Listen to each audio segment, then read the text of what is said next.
Welcome, everybody, to the Gears Esports Fall Major Grand Finals, where we have the LATAM Kings looking to hold a trophy up for the very first time for an entire region, for the entire squad, or, of course, the Kansas City Pioneers looking to cement their place in history as one of our two potential dynasties in all-time greats of Gears of War. As I'm Fallout, joined alongside Ribs, was on one of those potential close to dynasties if we had more events back in Gears 3 on Infinity, on Team Envy, former champion in 3 different Gears titles, alongside Ryan Fools, multi-champion with Team Envy, Echo Fox, coach of that squad. I'm excited to be joined alongside the two of you as we are getting ready to preview this grand finals matchup. But first things first, your thoughts, how excited are we for this matchup? Ryan, starting with you.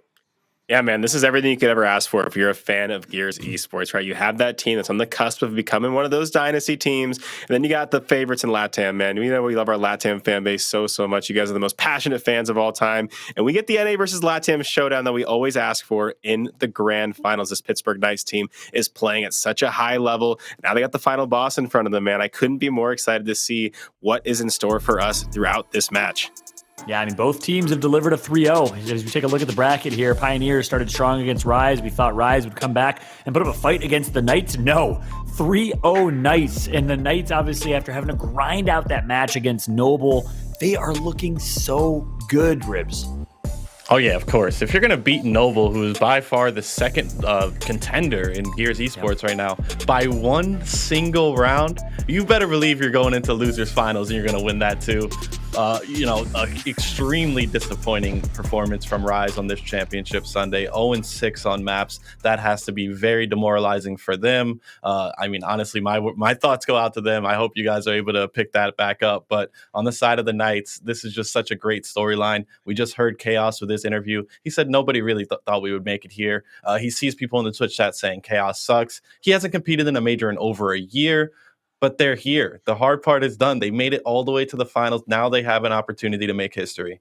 It's crazy. The Puerto Rican king himself returning back to this number one LATAM squad, and he's done so in style. Again, a lot of the tuning changes have certainly helped him overall, but we'll talk about him. We'll talk about rosters in just a moment. I want to first set the stage a little bit. Let's go ahead and take a look at the format for this grand final. For those that are curious, is it a double elimination? Is it going to have to be bracket reset? No, it is a best of 9, singular best of 9 grand finals with the winning team from the winner's bracket. That's the Kansas City Pioneers, starting up 1-0. So first to 5 games will win. The pick ban process, of course, will be as follows. And as you see on screen, of course, we'll have the pick bans and all of our game types, all of our maps, all of our modes on display. It's Control, kind of like Hardpoint or King of the Hill. It's Escalation, which is the strongholds or domination type game mode that you know and love from Gears 4. And it's a Classico Execution back on display here for the second time in the major. It's been so much fun to watch, Ryan. Yeah, no, I couldn't be happier to see those Game 5 executions, man. Those ones just hit home so well for an old guy like me who's been doing this since Gears of War 1. So every single time we get to that Game 5 execution, it just makes me so happy. The action we've been given all weekend long in that mode has been fantastic as well. But this is a little bit different series in front of us, guys. This is a best of 9. Of course, there is the 1-0 advantage. There is the little, map ban advantage. But really, this is a grinded out series, right? If you're that losers bracket team, all you got to do is win that first map to even that thing up. That's a long series. You got to bring your A game. You got to show that stamina, right? A team like KCP is nice and rested right now. They haven't had to play too much. Meanwhile, the Pittsburgh Knights have already been playing a lot of Gears today. So will they have the stamina to go the distance? So far, we've had, I think, 2 best of 9s so far since sort of making that change in the format. And both of them have gone all the way down. I think the first one went down game 9, round 11. And then the second one, I think, went all the way to game 8. So far, we've had some incredible series with this format. Yeah, that's right. I'm excited for this format. I love this format. Love the overall game modes that we'll see. We'll see the pick maps and bans process here in a moment as well. But first things first, let's take a look at these rosters. Let's highlight them. If you're just tuning in for this grand final, the Kansas City Pioneers are your latest dynasty, looking to be almost as dominant as that Optic Gaming dynasty back in Gears 4. Precision, who is honestly the new Mental in a lot of ways, could potentially be, if he keeps up his success, playing alongside Xysho. He's been around for quite a bit. Acells, in my opinion, the best player in Gears of War right now, has been playing playing out of his mind, dropping 15+ kills in execution games. And of course, Hndles, 21-year-old from New York. He's been playing for a few years now, but really burst on to a top 1, top 3 level caliber over the last year and a half, 2 years, starting with that Vanquish squad and now on the Kansas City Pioneers. On the flip side, let's take a look at your Pittsburgh Knights. Latam, Mexico, I'm talking to you, baby. We got Raver, Dezo, King Monkyz himself, and the Puerto Rican sensation in Chaoz. Chaoz and Dezo have been on this roster for years. Chaoz left the roster, played with Rebel, rejoins Dezo alongside the 2 latest additions. When I say latest, I mean years ago, but Raver and Monkyz both dominating and leading the slaying category for the Pittsburgh Knights. So those are the 2 matchups. That's the lineup that we have here in this matchup overall. And boy, oh boy, I am excited. Let's go ahead and start to talk about predictions, gentlemen, because we, of course, have a lot to talk through there. We, of course, also have the map picks and bans that we'll showcase. So as we take a look at the map picks and bans, I want to hear your thoughts on which team has the upper hand. Ribs, walk me through it. Yeah, so as we saw, the format works is both teams get their bans in beforehand, and then it's just pick. So right off the bat, KCP, they get to pick the first 2 maps that they want to play. District Control, check out Execution. Right off the bat, you're going to notice, Ryan, check out Execution, one of the Knights' strongest maps. Not just game types, but strongest maps and game types. And then we're going to go on to Vasgar, one of KCP's strongest, but we just saw what the Knights are capable on that map. If we move forward past that point, we will see Ritual Control.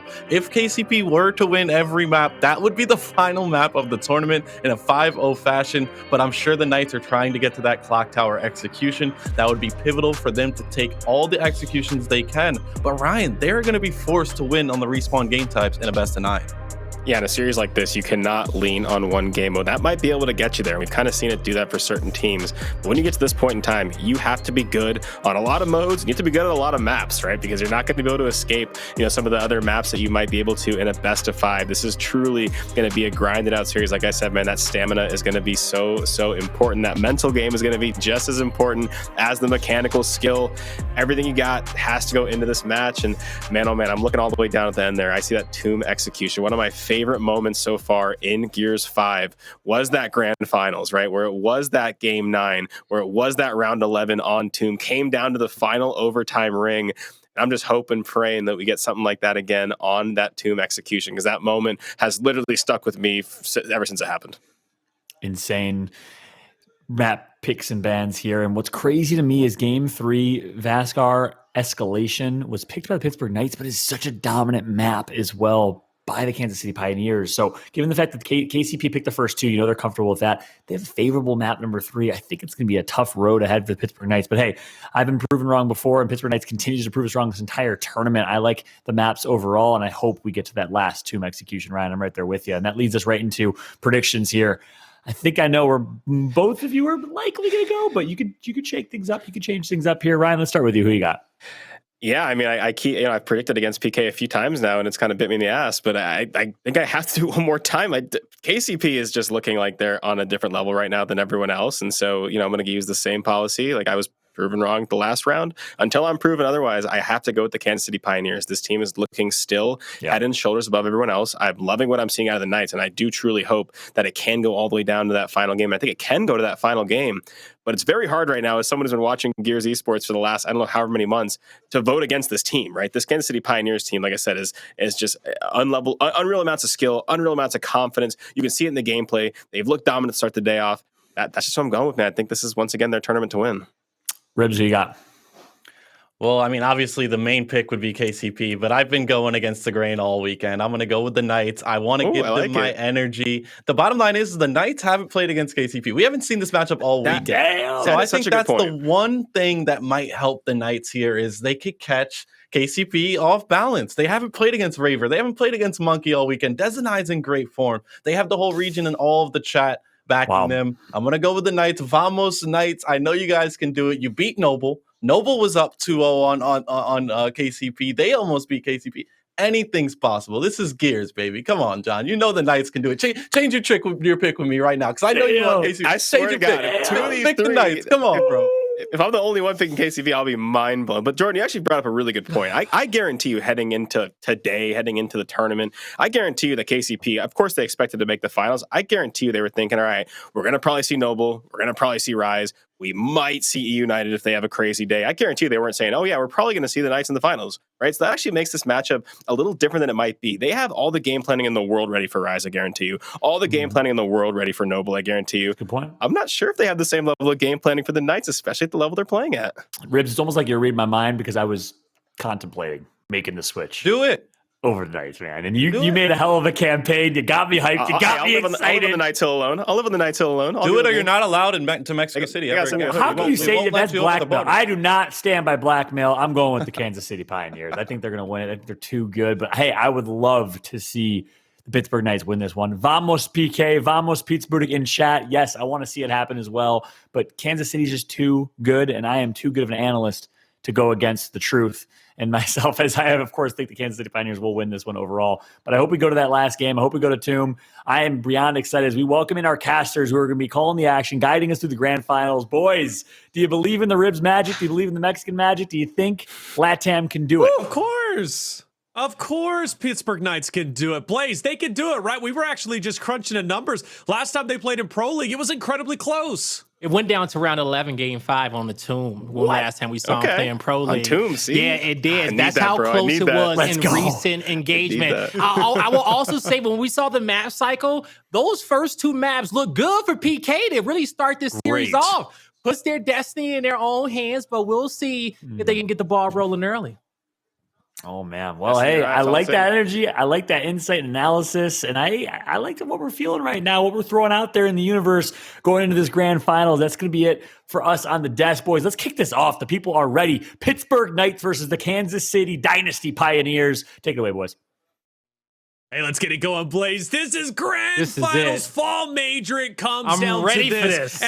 And I want to ask for a show of hands in chat right now. Other than Chaoz himself, who said, why was everybody doubting us? Who expected Pittsburgh Knights to be playing for the chip, the first major win for Latin America? I know I didn't, but I tell you what, I'm not disappointed. Nobody did. Okay, hell, I'll be honest with you. You know, we saw him this weekend.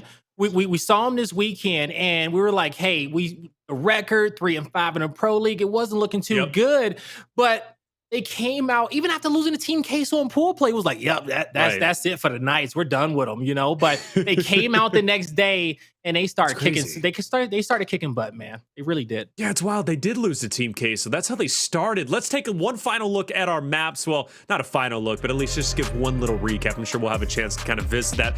You notice Pioneers obviously take a 1-0 advantage. You broke it down, or at least they broke it down on an analyst desk. It's only fair. They haven't lost, right? So they got to take the 1-0, but that's okay. For Pittsburgh Knights, we talked about the heavy 3 maps in the beginning. District, Checkout, Vasgar. There is a very real chance Pittsburgh Knights, within these first 3 maps, either A, tie up the series or take the lead in the series. So I will say that the last control map the Knights beat PK on was District Control. The last 2 execution maps that the Knights beat the Pioneers on was Checkout, all right? And then after that, they got their butts kicked on Vasgar. But hey, you know, you win the first 2 maps in the grand finals, you off to a good start. 100%. I think the big thing, you need to win map 1, take that 1-0 advantage away from the team that made it through winners, and take away that confidence. Pioneers, they've been skating by. No one has truly challenged them. Yes, they've had some good series. However, they just beat Rise 3-0, but so did Pittsburgh Knights. And let's talk about that just for a quick second. Okay. Pittsburgh Knights beating Rise 3-0 and the way that they did so truly means that Pittsburgh Knights is going to be a challenger here. If they go to game 5 against Rise, I'm thinking, all right, this series is going to be quick. I don't think this series is going to be a close one whatsoever. However, Pittsburgh Knights beat Rise 3-0 in this almost the same fashion that the Pioneers did so. So for me, Blaze, that's telling me that Pittsburgh Knights 100% looking stronger than ever, and they want the championship. The last time 3 of the members from PK and 3 of the members from Pioneers played against each other was during the Fall Major, way back today, 5v5 Escalation only. They lost to those 3 members who were vanquished in a way of 3-0. This time around, they're not wanting to repeat that. Pittsburgh Knights want to be the champions. But first blood is going to go by way of the Pioneers being able to take down Dezo. They're also going to be able to take out Raver and Chaoz. this first team fight going by way of KCP. Looking good so far, Taylor, but now the next rotation towards mid-map, they're going to acquire the power weapons as well. But with these spawns coming in from both sides of the map, you see Pittsburgh trying to work quickly to get in and just try to pick up a few kills so they can get some positioning. But you just see Xysho going absolutely off in the juice. Ooh, Monkyz though. Monkyz going off, dude, taking him down. Hey, look, Monkyz is going to be the X factor, if not the X factor, one of the biggest influencing factors for Pittsburgh Knights to win this series. It's still a scrappy fight with 25 seconds remaining. District isn't as punishing as Spire would be or other maps that we have in the rotation. You can afford to challenge for that scrap time and rotate a little bit late, which is, of course, what Pittsburgh Knights are going to be doing. But hey, it's going to be a battle for next. Pioneers are actually going to have to break that setup of PK. This is going to be a very telling hold for Pittsburgh Knights. If they can hold back Pioneers here, hey, they could have a good map. All right, you see Acells here working towards the edge. He's currently matched up against Monkyz on this side of the map. Now, the rest of the squad, they already have assessed their 1v1s, but the Pioneers are going to group up, trying to get through Pergola. Xysho goes super wide. That's a nice back A, but he gets taken out quickly, and Acells full red, but the Pioneers, it's going to be actually the Knights who want to pursue, and Acells always good for two. He's going to do it for the Pioneers here, Taylor, and now on the flank, and also as well with Precision winning his battle down low, I think he finds two of his own. Pioneers set up now. Blaze, you set it up best, man. You know, Acells, every time he hits the gym, he's always got to do 2 sets, all right? If not 2 sets at the beginning, 2 sets more, because he's always getting the 2 pieces. Perpetrate certified. Hey, beautiful stuff from Pioneers. Again, that was incredibly telling. Pittsburgh Knights, they had a great setup. They could see Pioneers coming, but they couldn't stop them from dominating and taking over that hill. 81-7, but you go back to another series, right? Just the one before where they're playing against Rise. They did take an early deficit, and they fought back and went on to win the first map, which was on Ritual. So it's within Pittsburgh Knights' wheelhouse to recover. The Pioneers are not backing down, and Acells gets another 2-piece. How many can he get? He's 5-0. That's absolutely insane there, okay? In the grand finals, once again, he just has not faltered throughout the entirety of this championship bracket. Now the drop shot comes down, and it's good for 2 as well. Precision looking for the 3rd. He's gonna take some time, get some help from his teammate, and that's another team fight won by the Pioneers, Taylor, okay? They'll be able to sit back, start playing for next. The next drop shot's not gonna be up for a while, so PK, they're off the respawn. They're actually going to have a few players stacked up here towards info. They're going to assess that Acells is behind them. So when it comes down to even putting pressure towards the cinema side of the route, look how smart this is by Acells, going deep into the opposite map on the other side of the spawn, drawing 2 people away from the primary objective of the hill. Now, he knows that his team, they're collecting on time, and they just get to relax while Acells, look at this. The 2 players that got to rotate over towards his side of the map, by the time he respawns, he should still be able to get into this fight.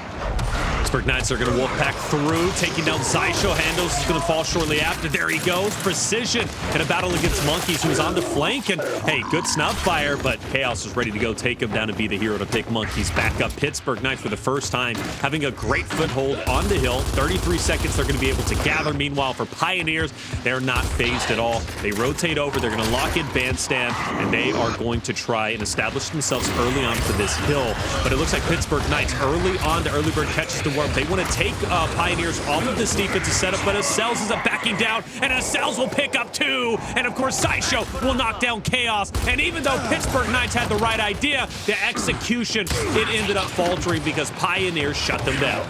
Yeah, and luckily for PK, it's still a little bit of scrap time on that old hill, so they can respawn and put themselves in another position to contest this hill at the start of it and not allow the Pioneers to get too set up. But as you can see, the drop shot did get picked up by Xysho. A great shot from Hndles, but not good enough. Raver is able to take him out. PK starting to surround this hill. They need for Xysho to use this drop now, and they will successfully be able to avoid that one. But Pioneers, can they avoid this aggression here by the Knights? They don't want to. It's going to be a down coming through from Acells, but Monkyz, he's going to trade that one out. Currently going to be a 2v2 down low in this fight, Taylor. And it kind of seems like PK kind of flipped the fight, but they're going to try to take this 2v1 inside of Bandstand, and there's the respawns at the top of the map. A pinch comes through for PK, but still not able to get the kills in this situation. Finally get a one on Hndles there, and Monkyz holding his ground with his right hand. He's able to take a step back, get some help from the squad, and they're going to win this team fight.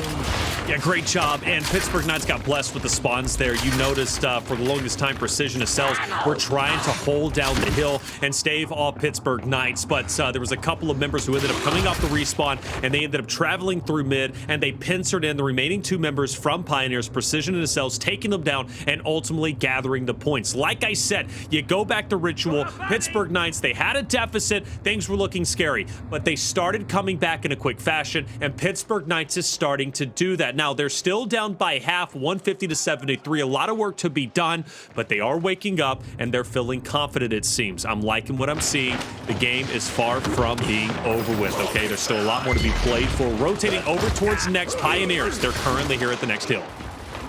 This game slowed down a bunch. Both these teams took a breath like it was halftime built into it. But we're about to get geared up, heading on over towards Pergola. The Knights trying to push in towards the cinema side. They're going to get a flash deep, a shock deep. It connects on the Acells, but more importantly, blocks off that cubby corner. But multiple downs coming through for the Pioneers, and kills acquired. They will be able to successfully win this team fight, start collecting on some more time. They're also going to hunt for a few more kills. They know the drop shot spawning soon. Big fights for Monkyz as he takes a step back, gets some help, but that's another double down coming out for Pioneers. That's the triple 3 kills acquired, and they shall be able to get the next drop shot. Yeah, get the next drop shot. They already have the hill. Literally everything that they need to be successful here, and plenty of time remaining on this next one, right? 42 seconds, and Pittsburgh Knights still halfway across the map. Player A wasn't moving. I got a bit nervous there, but Monkyz is finally rolling through, and he'll be joining his teammates. But Pittsburgh Knights, you know, honestly, they're a bit too far away from this hill. There's 29 seconds to fight for. It seems like they're going to give it a good go, but Xysho's got the active, and he's looking at Raver and Dezo, who's going to be up ahead. He actually puts it away. He's confident in his teammates to be able to stop PK once they enter in through that doorway. They enter into that fatal funnel. Man, look at that wall. That's 3 down. That was a pure wall of Pioneers members. And again, Xysho saving the drop shot for the next rotation. Yeah, the entire Pioneer squad shooting for each other, not fighting alone. You can see that they're all on the same page. And the Knights, they cannot break through that defense. We talked about this earlier and how you really beat the Pioneers. Number one, you got to get ahead early, Taylor, okay? You cannot allow them to build a lead up on you like this, because when they're feeling comfortable and they have that lead, they're able to rotate early and outsmart you and get the setups in which they want. And from there, they start setting the pace. Now, at this point, how do the Knights come back into this game? They got to make this one scrappy. They got to also start getting some of these drop shots as well. They haven't been able to win a fight for one in a good minute, but luckily for them, this hotel hill, they can neutralize this to a certain point where they can probably split this 50-50. And from there, that next drop shot that spawns up and that next rotation of heals, they're going to have to learn from their lessons on the first and start making some better plays. Well, they're going to have to start making some better plays right here, right now, because Pioneers are cruising to victory. You mentioned before, right? Last time they played against each other, District was one of those maps. Pittsburgh Knights won 300 to 199, but look, that was the past, and this is now. And Pioneers are hungry for back-to-back championships to keep that winning streak alive. 2 majors in a row, MSP, Pro League from before, not the last one, and of course, like 10 or 11 E-Days plus Split 1 finals. Literally, the pedigree is absolutely insane. 240, 60 points away from a map 1 victory to lead 2-0 in grand finals. Pioneers, they're cruising, and Pittsburgh Knights are getting shut down every step of the way. Every step of the way. Now, I talked a lot about this next drop shot battle and these next rotations of heals, the next rotation of heals. This is going to be big for the Pittsburgh Knights, and they got a few players working up here towards this mid portion of the map. Raver needs to be careful, just needs to play defense, wait for the rest of the squad to get there. Oh my God, Xysho.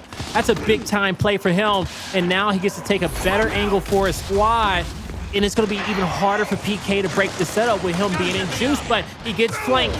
It's going to be Chaoz who makes a big play for the squad, as well as Raver picking up a kill on Precision. PK will win this team fight and stop the bleeding for now. But what about that drop shot as the Pioneers come off a respawn? 65, still a minute. So PK, you don't have to worry about it in this instance, but that next rotation going down low to Arcade, as well as the spawn fight, are the two most important objectives. Yeah, at this point, I mean, drop shot might be inconsequential. If Pioneers can get a couple of more points, PK, they're going to have really not even have time to worry about it because they're going to be so close to an out. But they are coming back, although the scoreline is very scary, right? For Pioneers fans, just to give you a little bit of hope, their comeback potential is still there, all right? It's not like Pioneers at 280, 20 points away. No, they still got some distance to cover, but Pittsburgh Knights is still in that knife's edge, okay, about becoming impossible to come back. And right there, well, that hurts. 23 seconds might be, you know, a small amount of time, especially at the beginning or mid portion of the game. But when Pioneers is just now 30 points away from victory, 20 seconds is an eternity that Pittsburgh Knights, they have to challenge for. Yeah, PK, they're not getting any power weapon control in this map, as well as not being able to, you know, match the damage output here of the Pioneers. And a lot of that damage output is coming from Lancer Fire, as you can see on your screen. But Raver says, you know what, I got you if you need damage. 2 quick shots, 2 kills. He's going to get some help from Chaoz, but they need to back down and make sure that they can protect this spawn. But Pioneers, they're not going to give them too much time to think, Taylor. As you already see, flashes into the juice. They want to get aggressive, and Precision comes out of nowhere. There's nothing Chaoz can do in that situation. Destinai drop back to the bottom of Arcade. He has help to the left coming from Bandstand.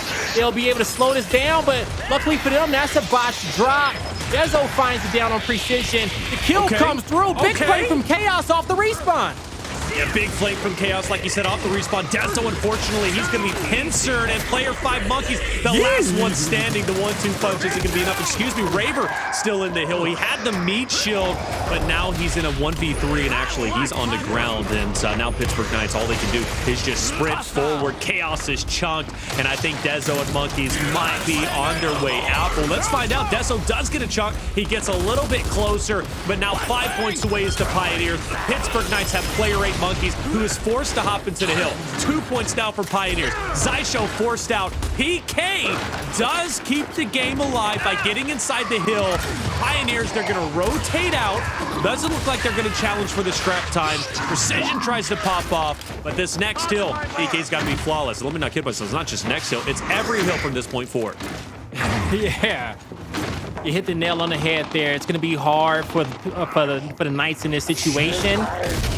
They got to play up into this now. It's only 2 seconds left in the ult, but there's the down. So, a player does get in, but the Pioneers, they get it done. Map number 1, District Controls, goes to them, and they'll be up 2-0 in this grand finals, 3 maps away from another championship. 3 maps away from another championship and 3 maps away for giving Latin America another second place. I hate to frame it that way, but that is what is at stake. Hndles with 25 assists. Incredible job.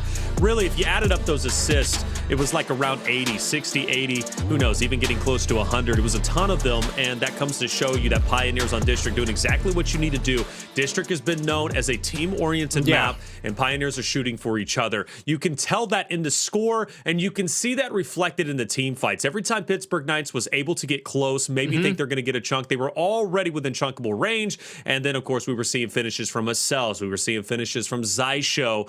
Pioneers, business as usual, man. Like he says, you know, in all the interviews, Acells, Hndles, they don't care who's in front of them. It's business as usual. They just know they're going to win. Yeah. And, you know, they came into this match with so much confidence, okay?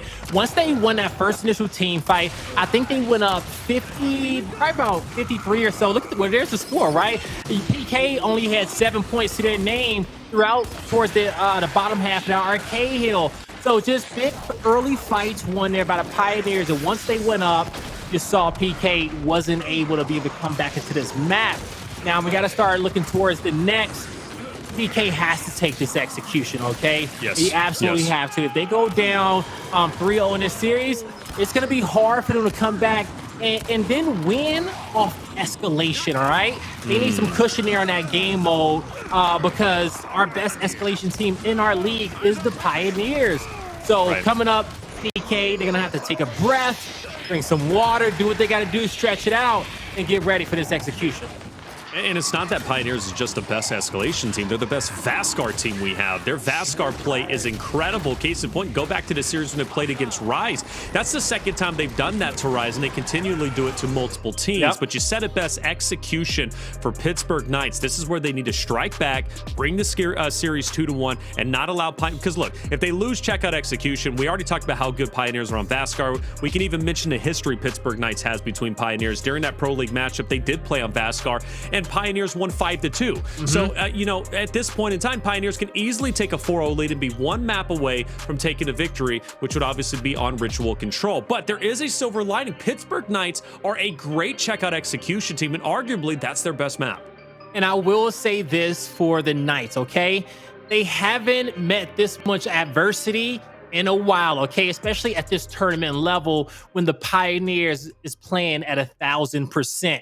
Now, currently in this moment, they lost by about almost 150 points in map number 1, but they got a chance to see what the Pioneers is bringing today. So they got the first map jitters out the way. Like I said, must win map number 2. In the last 2 times that PK played Pioneers on this map, they beat them. Okay, so they got some confidence here. They know they got to get it done, but they need not get ahead of themselves. They're going to have to beat the Pioneers on a round-by-round basis. And the initial is so important. How you start these rounds, how you start these maps is going to be crucial. If we know one thing, and I talked about it early on in the tournament, that when it comes down towards PK, they have to be their best at the round-based game modes, okay? So these next 2 maps, we're getting to where they're most comfortable at, and I think we're going to see this PK squad that we saw throughout the entirety of the championship bracket, a team that has been bringing nothing but heart, okay? And through that heart, that's what's gotten them this far, because as Chaoz said in his interview, we wrote them out, okay? We wrote them off, right? We said we didn't think they were going to make it this far, but they did it, and they all showed that, hey, we are professionals, and we've been to grand finals before. We know how to play in championship brackets, and it brings out the best of us, and they find ways to win, but this is going to be their toughest obstacle, and it's an obstacle in which very few squads can get over. Well, everybody, it is Pioneers who leads 2-0 in the series. We're going to map 2 currently in grand finals, and that is going to be on checkout execution. Pittsburgh Knights, a team that, you know, definitely should be favorable here. It's not like Pioneers are the strongest on checkout, but they're not weak really anywhere else, are they? Raver instantly wanted to get onto that platform, pick up the instance. Pioneers doing everything they can to get the drop. Chaoz second down. Hndles tries to get the chunk, but ultimately the instance thrown. And look at that. First blood coming out, followed by a second. And now they're trying to focus the Acells here on the outskirts to pick up this kill, and they will get both PK. Down. PK strikes first. Yes, sir, they do, and that's exactly what they need to do. Hndles could have turned the fate over back into the hands of Pioneers if he hit that shot, right? He went for it. There was 2 downs on Chaoz, but ultimately they managed to hug the corner tight on that platform, get away, and then strike back with the instant. Beautiful plays, cool, calm, and collected as Pittsburgh Knights. Well done. Now Pioneers, they're going to be ready for that platform push. Let's see how they react. All right, it was a Raver who got aggressive the previous round, hopping up, contesting. He didn't have no one to contest him last round, but it's a 2v2 on the platform. Double down, double revive. It's Chaoz with solid shots. The back pedal with the meat shield gets another down, but the Pioneers on the outskirts with the back A's connecting. Desonite goes down. A 1v1, but a solid shot from Hndles gets the first round for the Pioneers. And that was just a straight up fight on plat. A 4v4 actually. And Hndles, I love his off angle. He instantly goes down low. He swings wide, goes to the right of platform, and just keeps peppering Pittsburgh Knights. Did he get it down from those peppers? Well, no, not necessarily. It was his teammate, but he was still keeping Pittsburgh Knights chaotic, keeping them, you know, and honestly, also that's stopping exactly the health what he needed to regen, do. okay? You know, he's not allowing those players to get their health back. So in Gears of War, when you're taking damage, your screen kind of gets a little red. So, you know, at this level of gameplay, that's also anxiety because it's like, oh my God, I'm about to go down. I need to hit shots. So he kept the tension in a fight at its highest and not allow his teammates to be able to find the openings in which they needed to take that round. Precision back on the platform. He's going up against Raver, but he backs off. Chaoz in the corner, backs down. Here's the push out wide. It's a 4v4 battle. It's tit for tat, shot for shot. And in this close quarters battle, it comes down to a 2v2. Precision down on the plat, and the Knights gets another round. Ooh, there it is. We're trading off rounds like it was going out of style. That's a 2-1 lead for Pittsburgh Knights. And again, platform is everything. And you got to challenge that, Blaze. Look, if Pittsburgh Knights is going to go there as heavy as they are, you don't want to give an instance away for free. You can't really afford to go down to the sniper. You just got to headbutt straight into it. And honestly, I'm a fan of that. I really am. Pittsburgh Knights is saying, Pioneers, we know you got the slaying power, but we don't care about any of that. We got slaying power too. Let's take the fight straight to your face. Let's head into round 4.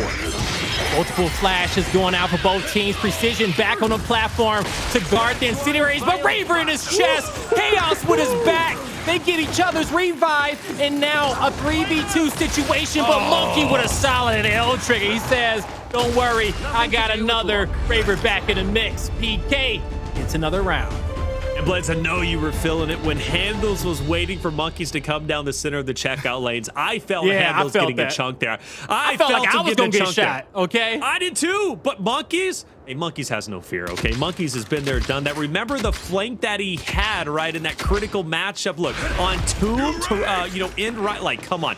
That is what champions are made of, and Monkyz is feeling it. Well, let's head into round number 5 again. Platform is everything, and this time around it's going to be Raver. Raver doesn't get stunned, and instantly gets precision, instantly gets a cell, and that's why you got to hit your stuns. They need to be well placed. Is this a team ace? Yes, it is. Raver is not messing around, Taylor. He went up on that platform with so much confidence. He never stutter stepped. He never backed up to see what the situation looked like. He knew that if anybody was in front of him, he was going to shoot first. And as soon as the Pioneers got there, oh my God, they just could not get away. Stunned. They got absolutely mauled. And that's the speed of Raver. He's been a front spawn player for a very long time. Very dominant in his position, but he got a lot of great backup in Chaoz, okay? He has been keeping him alive on that platform, and as he's back up here, Raver, he gets focused. Nades from downtown. Precision can't connect. He gets it down on Chaoz with the flank. Dezo's out as well, but Precision is the first blood in the round. Nice job. Revives, 3v3. Spelling picked up from Xysho. A body shot to Monkyz, but a blunder there with the flames. In the end, it's going to be a 2v2 with Raver clutching up, but Xysho in the body shot. Quick revive from Chaoz. The duo has been getting it done. They find another kill. But the flames on the platform never dissipated. And the Pioneers get around. The flames, the undoing, and Pioneers worked so hard for those, for the ensigns, man, and Raver was the first one to die by it, and then the second one was Chaoz, and the best teammates on Pioneers that round was Pittsburgh Knights. Still an exciting round nonetheless. Raver did such a good job getting those incidents and getting out, plus predicting precision on the flank and taking him down. That was huge, but ultimately, it was their own ensigns that ended the round. Hey, but all right, fair enough. We're back into the action, and Pioneers, they get first blood on Dezo. And now with the Pioneers having this man advantage, they're going to try to angle out PK, use these flames to zone him, trap him in. But Chaoz with some good fire there in the back, backs the pressure down a bit and kind of slows the round up, okay? That's going to give PK a little bit more time to think, but on the flip end, the Pioneers, time to angle them out. But player 3 knows that no one's going to rotate around just yet, but even if he does, Taylor, like that makes it a 3v3 fight at the platform, and that's not what you want to do in this situation. So KCP is going to have to fight this head on, and that's probably PK saving grace in this situation, barring this hill location is across map somewhere. Look at precision too. He doubles back. He's going to be either on the flank or getting the nades for sure. And the Congo line and Pittsburgh Knights members shoulder to shoulder continue to pick each other up, but are they going to be able to break out? Well, maybe so. 2v2. Hold up, it's a 2v2. Precision connects on the Chaoz. Precision now is going to be trying to close the gap, but Pittsburgh Knights, they're not giving him anything. Monkyz got one. Precision now. He can't go anywhere. What is going on? Pittsburgh Knights lead 5-2. We knew they were great on checkout, but did we know they were this good? Hey, honestly, I did. You did too, Plays. We hyped them up. This is amazing. They're looking to bring the series 2-1, and Raver is 11-3, ladies and gentlemen. Ride together, die together. That's the Pittsburgh Knights, Taylor, okay?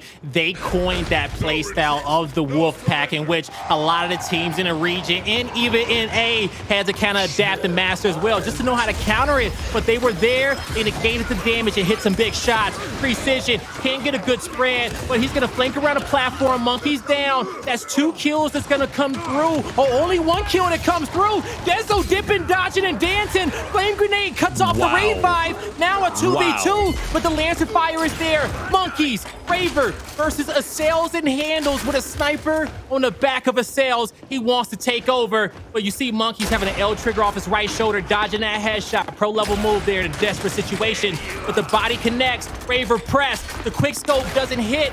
Raver dodges once again, and Monkyz, he's gonna dip, but now wants to press up, getting some good shots there on Acells. This round's gonna slow down a bit, but Acells keep trying to take over. Raver, he feels the pressure, but Monkyz is there for him. He wants to move in. Can he get it done? Taking shots from the right. Raver gets close, but that's Acells with 2 solid shots. He's good for 2 once again. Hey, the 2-piece coming through, like you said, once again. That was a tense round. I was going to say almost identical to, a couple of rounds prior, but that time around, they didn't have the instance. Speaking in regards to Pittsburgh Knights, I love that Monkyz was able to bait out the shots of obviously Acells with the sniper, and then Monkyz instantly, as soon as he knew, because he was counting them down, as soon as he knew the sniper shots were done, Monkyz was going in for blood. Unfortunately, Acells was just ready to go. Pioneers, they stay alive. But will they be able to close out Precision? Once again, go grenades. They're going to play the snipe strategy. Some solid shots in the front. Sniper picked up for Dezo, but Monkyz gets a big kill out wide. Precision with a nade kill. Another body shot, but Dezo sees that he can't move forward just yet. Chaoz with incendiaries. He gets out with his life. PK needs to slow this down, but the Pioneers know that they can't let it slow down either. But it's going to have to be what it is, Taylor, okay? They got to dodge the shots from Dezo as well as these incendiaries. I see them. All right, so Dezo gonna give the Acells a bit of a taste of their own medicine. Hndles will get headshot. It's a 3v2, and just like that, Pittsburgh Knights winning this map might become a reality. The only players you got to get through now are Acells and Precision. Chaoz also has an ensign. You better believe he's going to be using that to reposition either Acells or Precision out of that cover and set up Dezo for a nice headshot. All right, 3v2 for the Knights to win this map. They're trying to take their time, and with us being in the 9th round, I do think the hill is behind them. So they don't have much to worry about. They know that KCP has to push into them, but we know Acells is good for 2, and I know Precision wins a lot of 1v1s as well. So I think you got the right players that you need in this situation. But Precision is going to have to use that movement to soak up some damage for Acells to even be able to get in and make a play happen. Dezo smart with taking this wide. He's going to take over. He needs 1 body shot to hit. But Chaoz with a great place in Sin. And there's the sound body shot from Dezo. The Knights are on the board. Knights are on the board. They bring the series 2-1, and that was an impressive victory for multiple reasons. And the biggest reason for me is because they went head-to-head with Pioneers. They weren't scared of the slaying power, and they absolutely decimated the Pioneers 6-3. Well done from them. And Raver, the shining star, 10k damage, 3 first bloods. He had the 4 revives, plus he had 11 kills. Well done, Pittsburgh Knights are on the board like Blaze said. We got a long way to go, though, so don't go anywhere. Vasgar Escalation coming up after this. Welcome back, everybody, to grand finals of the Gears Fall Major. Pioneers versus Pittsburgh Knights. North America versus Latin America. One team looking to reclaim their title of the champions back-to-back. Another looking to get the first chip for Latin America and honestly complete the Cinderella story, because Pittsburgh Knights have been on fire. No one expected them to be here, yet here they are. Blaze, they win checkout. They do it in style, 6-3, and Raver was that guy popping off. Yeah, he truly was, man. Raver was not taking any prisoners whatsoever, and so he got his team into the best position which they could possibly ask for round in and round out. So as we head on over towards Vasgar, Taylor, he's going to need that same performance when it comes down to getting first blood and putting PK up early on in that series, because if they can take that Vasgar and make this 2-2, yo, this is honestly anyone's game. And I think PK has proven that time and time again that it doesn't matter what the stats were in a pro league. It doesn't matter what the team that they was on Friday. When it comes down to the championship bracket, they'll play anybody. Anybody. And this is the thing about Pioneers, right? They've made it here to grand finals. They are your returning champions. But if they do not win this major, well, people are going to give them a lot of hate. Now, granted, that's been fueling apparently Hndles and Acells, right? They love their haters, okay? They even give a special shout out to them. But Pioneers are hungry for this win. But Vasgar Escalation is going to be an interesting one because they do have history on this map. And as we've been saying, Pioneers, last time they played against PK, when it came down to Vasgar, it was a 5-2 scoreline. It wasn't really that close. And Pittsburgh Knights, let's face it, they're not really known for their escalation, but that would make it more special if they put up a great fight of Vasgar. Who knows, even take it, bring the series 2-2. Yeah. But now I got to pose the question to you. We mentioned Raver's got to keep that energy up, but what does Pittsburgh Knights really have to do to beat Pioneers on Vasgar when they look unstoppable? So for the Pioneers, you say, what does the Knights have to do to beat the Pioneers, right?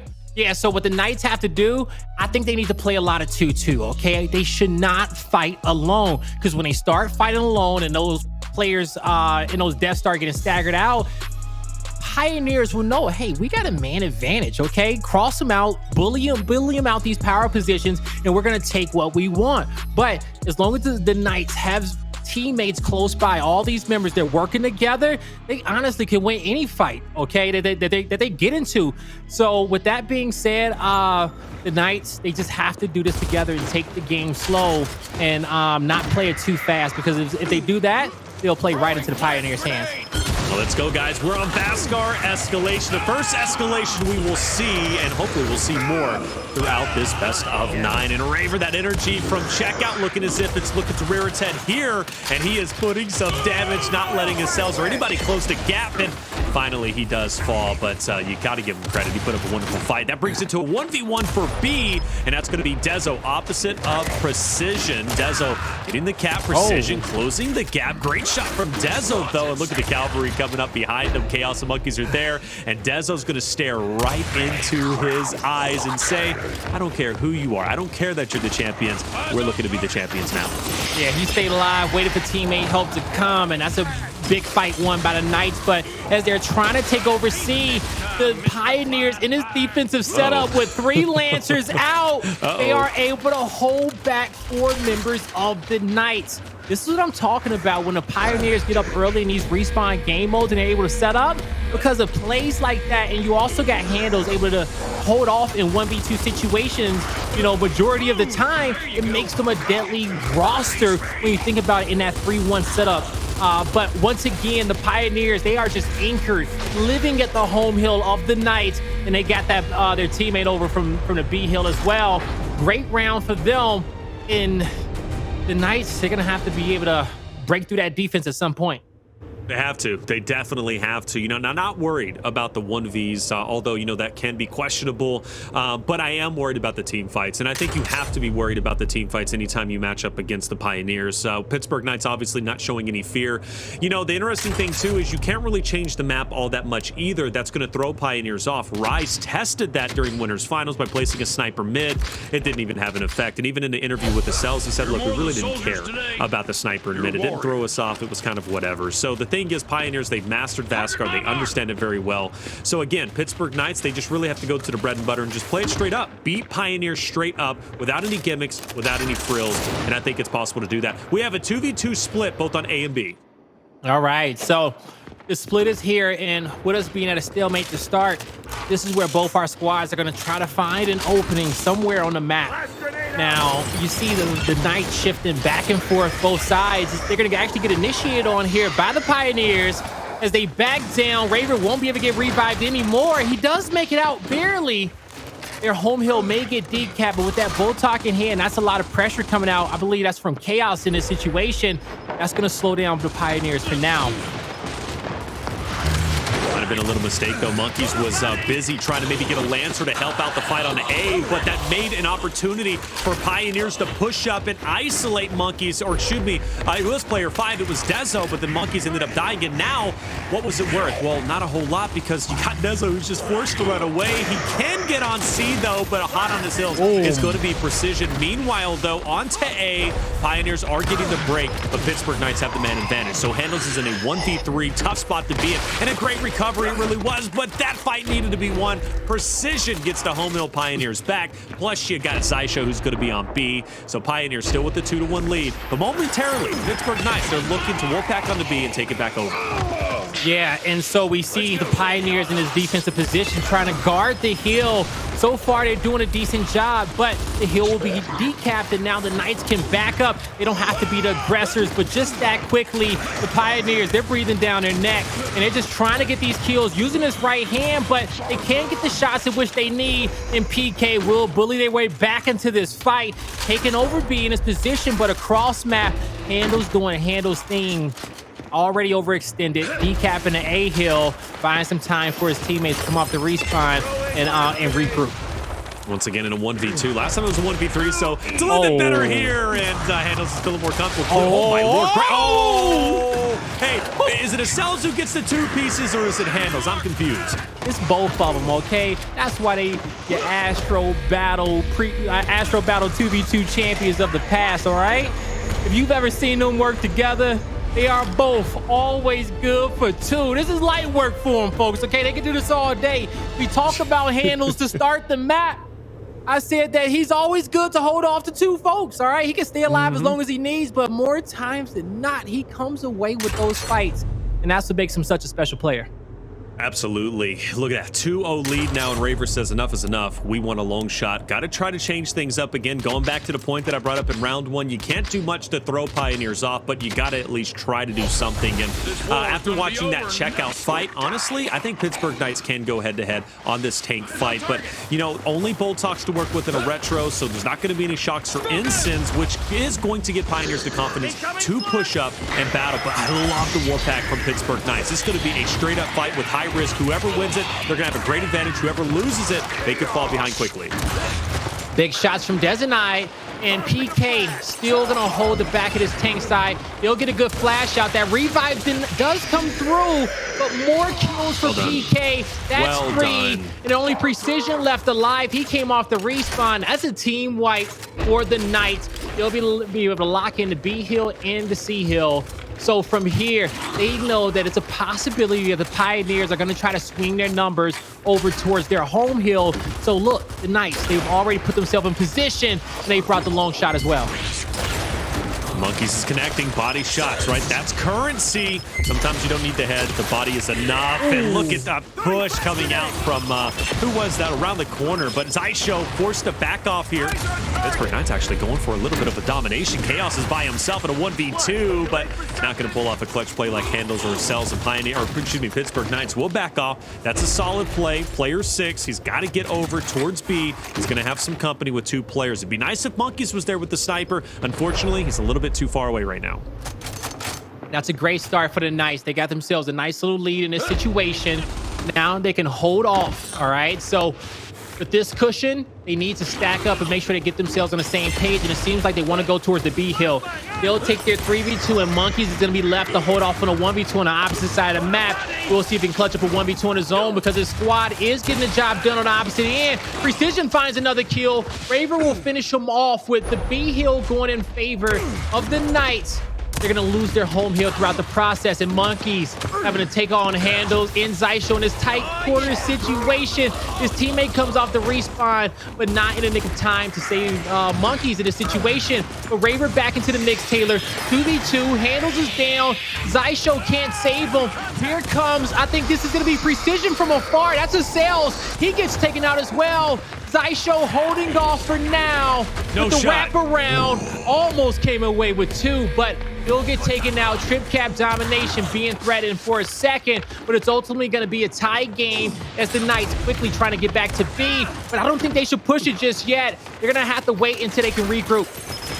You also got to think about that first sniper that's going to be coming into play. So B is something you do have to challenge. Regrouping is definitely there, but only 20 seconds remaining. They get a decap on being a full cap. I think that's enough to swing the odds back in their favor, but it's a battle for sure. And if they lose this tank fight, well, that is going to be all she wrote. And Pioneers will take a 3-0 lead. Monkyz with 1 kill. Monkyz with 2 kills. Will the third come into play? Yes, it will. But was it enough? Nobody's getting points. Yeah, it was. A has been decapped. Oh, they Chaoz did is it. there. Pittsburgh Knights can still win.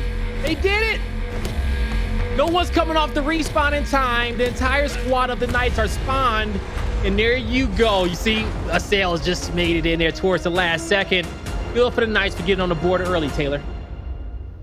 Yeah, great job from them. And you know what? That would have been a heartbreaking loss for Pittsburgh Knights with the way that they started. If they would have ended with an L and put Pioneers up 3-0, that would have been very deflating. But Pittsburgh Knights, they held on. Yes, they lost the lead. Yeah. Yes, things got a little bit rocky, but they showed great composure because even though the pressure was at an all-time high and Pioneers was looking to get not only a domination, but also win in points, that's when Pittsburgh Knights heated up, got even stronger, and gave a great performance till the very end to bring it 2-1. We're in the final round of the first half. Retros, Boltox are down Pioneers. They're going to have both of them. But of course, you still have to worry about that sniper, right? That's where the big focal point is going to be. And it looks like player 4 is going to be by himself. Hndles, he's going to have free reign to get over towards A because PK, 4-man push for tank. And they're going to get themselves up the stairs. So some good positioning to be able to contest this fight for now. But on the opposite end of the map, you already see Hndles capping the home hill. That puts the Pioneers in a defensive position, but that's the wrong player to get down in this situation if you're a Pioneers fan. Oh my! Monkyz with a quick headshot. They're looking for the third. They'll find precision, and this could be a quick domination. But actually, I don't think it's going to come through. Player 7 will cap C, but then he's going to have to clutch up huge. The Knights, they just want to be able to get their home hill back, and Hndles looking to clutch another 1v2. The flash will connect, but he will not get the luxury this time. The Knights will not allow it. Monkyz is popping. Heads blaze. He is popping. Give me another one. A body shot, that's fine. Get up there with your stuff. Take him down. Cover that or swing that angle wide. Precision gets away to his credit. Well done. Monkyz now has to pull out the Nasher and just try and close the gap, but he's got some help. Hey, Monkyz going to be just fine. Precision, nowhere to go despite his efforts. Pittsburgh Knights, yeah, they got a little bit of a deficit, but they are looking to get on all 3 hills. But now it's about defense, right? Keep players 2 and 4. Xysho and Hndles at bay. Now you see Raver backing up. He has some crossfire, goes in, and to make sure he gets one, but that's Monkyz with another headshot. He is the guardian angel for all of his teammates in this situation as the Knights hold 2 hills. They currently got 2 people defending their home hill. No one is close to B for the Pioneers. So the Knights will be able to collect on time for now, but they're going to have to get back to fortify the tank soon. Monkyz needs at least one more big headshot for his squad to possibly stop the snipe pickup. But on the flip end, PK, they're going to play for the home hill setup. That's where they sit a majority of their numbers. So you can tell that Monkyz gave him some great call outs, but with 1 bullet left in the chamber, can he make this one count as well? He might, and honestly, he's been rolling heads. 10k damage to his name. He's got 8 kills, and a lot of those coming from this round alone with the sniper. Retro, just as deadly. You know, you go back in time when the Retro became powerful, or at least it's always been. And Monkyz, I always said it was scary because now he gets his own damage, plus he gets up close. But like you said, he dropped it. Is what it is. Hey, look, now he's got the best of both worlds. A statement, he dropped the shoddy. Excuse me. That's a statement in my book coming from him at this level. Retro, sniper in Monkyz hands. He's trying to win. PK moves in. They'll find 2 kills. Raver, he was the trade-off, but it will be a 2v1 situation for a cap at the home hill. On the flip end, it is going to be Monkyz who was able to rotate towards the B hill. PK looking to get this one all tied up, headed into the second half. And with Hndles falling, Monkyz with a fresh clip in the scope. I think they can get it done. Taylor, Acells is going to go back to the respawn as well. Last fight. 2. Oh, they are missing. And Monkyz won his fight down low as well. Spinning around like a top Raver. Let me see that scoreboard when it pops up. All right, I know bouncing Raver around like a Beyblade. Hey, talk about a flashback, okay? Beyblade, I was the master at that. Hey, I'll 1v1 you any day of the week for that. Raver has 14 eliminations, 7 assists. You got Monkyz getting the headshots, and I gotta ask you a question, Blaze. Yeah. Has the momentum shifted? Not yet.